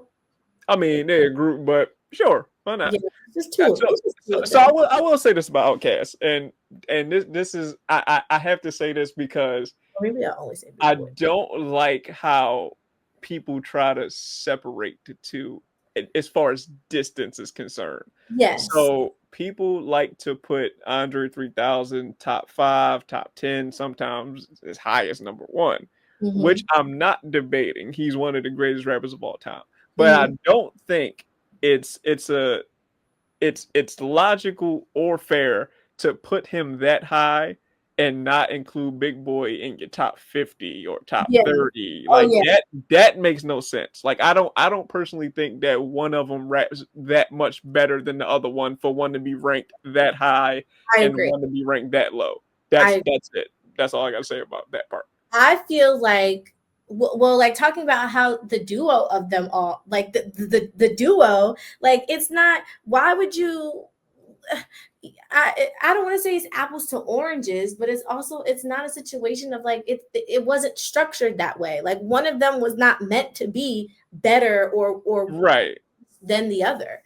I agree, and I can't believe that people really do that. Yeah, it's especially like off the understanding and the knowledge that Andre 3000 has no solo projects. So it's not like you could point to that and be like, "Oh, well his solo career was better than Big Boy's solo career." Like he has no solo career. This So is the there's no way you can put him that high and not put Big Boy close to him or in the same ballpark. Like that just doesn't make sense to me. I never even thought about it. I never even thought about it from that lens. So Big Boy has had solo projects. Yes. Okay. Yes. Yeah. But regardless of like him even having a solo career, like just like them two together, like I just don't think Andre 3000 raps that much better I than Big Boy to say that he's top 5, top 10 and Big Boy not be top 20, 30, 40, 50 to some people. Like that doesn't make sense. Yeah, I agree. I think but that also kind of speaks to how again how we were talking about how people consume music. I think I'm jumping around here, but I saw a small clip of Eric Bellinger talking about how he doesn't know why more R&B artists don't just like get together and try to Mm, like create like the Avengers of R&B yeah. music. And I think it's because I feel like a lot of people, I don't know if it's like an intentional competition, but like a lot of people end up wanting to be in competition with each other, and I hate it. I think like it would be so cool to see some male R&B singers get together on the Mhm. same, and just like again like very like how I guess like how the 90s used to structure their songs vocally. We need the bridge. What's going on with the bridges? Somebody said the other day we don't got bridges They in. burned all the bridges. Oh my gosh, they really did burn all the bridges for real. So it's like we need to kind of bring that back. the collaboration of it all, I think. But yeah, so who did I said I got one more on my list. Yeah, you said Jay, Nikki, Outcast as a group. I can't remember if you said anybody else. I guess not. So that's two more that I have to say. I'm like really trying to think, who do I listen to? Well, maybe it'll just be three because I genuinely can't think of who else I would listen to that I would say is like my favorite rapper. Mm-hmm. Like I definitely do like some Nas records that I like, but I feel like I don't listen to enough of him to say that he's my favorite rapper. Gotcha. Like I listen to some Future, but I won't listen to enough to say that he's my favorite rapper. So yeah, let me just stick with those. Let me just stick with those three then. I think that's a solid. I'm not gonna get up here and lie. So No, I wouldn't want you to lie about, especially about no hip hop conversations. Not on the HolloTalk podcast. No, for real, for real, for real. Okay, so is there anything that we didn't talk about that you want to talk about before we go? No, I think we covered a lot for our first. Okay. Well, you always welcome to come back for Thank sure. you. Like we locked in now, so yes, thank you for sure. So before you go though, can you let everybody know where to find you? Yes, so you can find me on Instagram at ICNY_, and on TikTok it's the Princess Isis, so 2 E's. Okay, cool. And last couple of things. So can you provide 3 gems for the people to take away from this conversation that we had today that they can apply to their everyday life? Yes. Okay, so 3 gems would be study the things that you like to do and just do them. Just do Whatever, just do that shit. Do that. whatever under whatever circumstances, get it done. Have a passion, explore your interests. Well, okay, that's my first point. My second point is explore interests that are adjacent to your interests. Like we were talking about earlier, if you are a musician, hit up an art gallery. If you are a painter, maybe try to write a song. Like think of some other ways that you can like express your creativity outside of your main medium. And then a third takeaway I would say is listen to an album. Listen to a full album, front to back, cover to cover, and look at the cover art while you're listening to parts that you like and don't like. If you hear a verse that you hate, look at the cover art and see if you feel anything extra. If you're on a song that you love, look at the cover art and think about what you feel. So those would be my 3 takeaways. Okay, and the last thing, is there anybody that you would like to see on the HolloTalk podcast next? Anybody who we said, let's get Kendrick Lamar on the podcast. Okay, all right. Kendrick, you heard her. Come on the pod, bro. I'm gonna call that man for you. Hey, yo, we 1 phone call away, man. We one phone call away. We cool people, so I'm gonna call him. I'm just kidding. Don't send me. All right, so stick around because we can talk a little bit. But thank you to the HolloTalk podcast listeners and supporters for supporting us through and through each and every episode. We appreciate you. We love y'all. Thank y'all so much. Isis, thank you so much for coming on the HolloTalk podcast and sitting with me and talking to me about this thing we love called music. It was a pleasure, and I'm very, very thankful to have you on. Thank you. Definitely will be back for a part 2. All right, cool. So with that being said, this has been another episode of the HolloTalk podcast. Peace and love, y'all.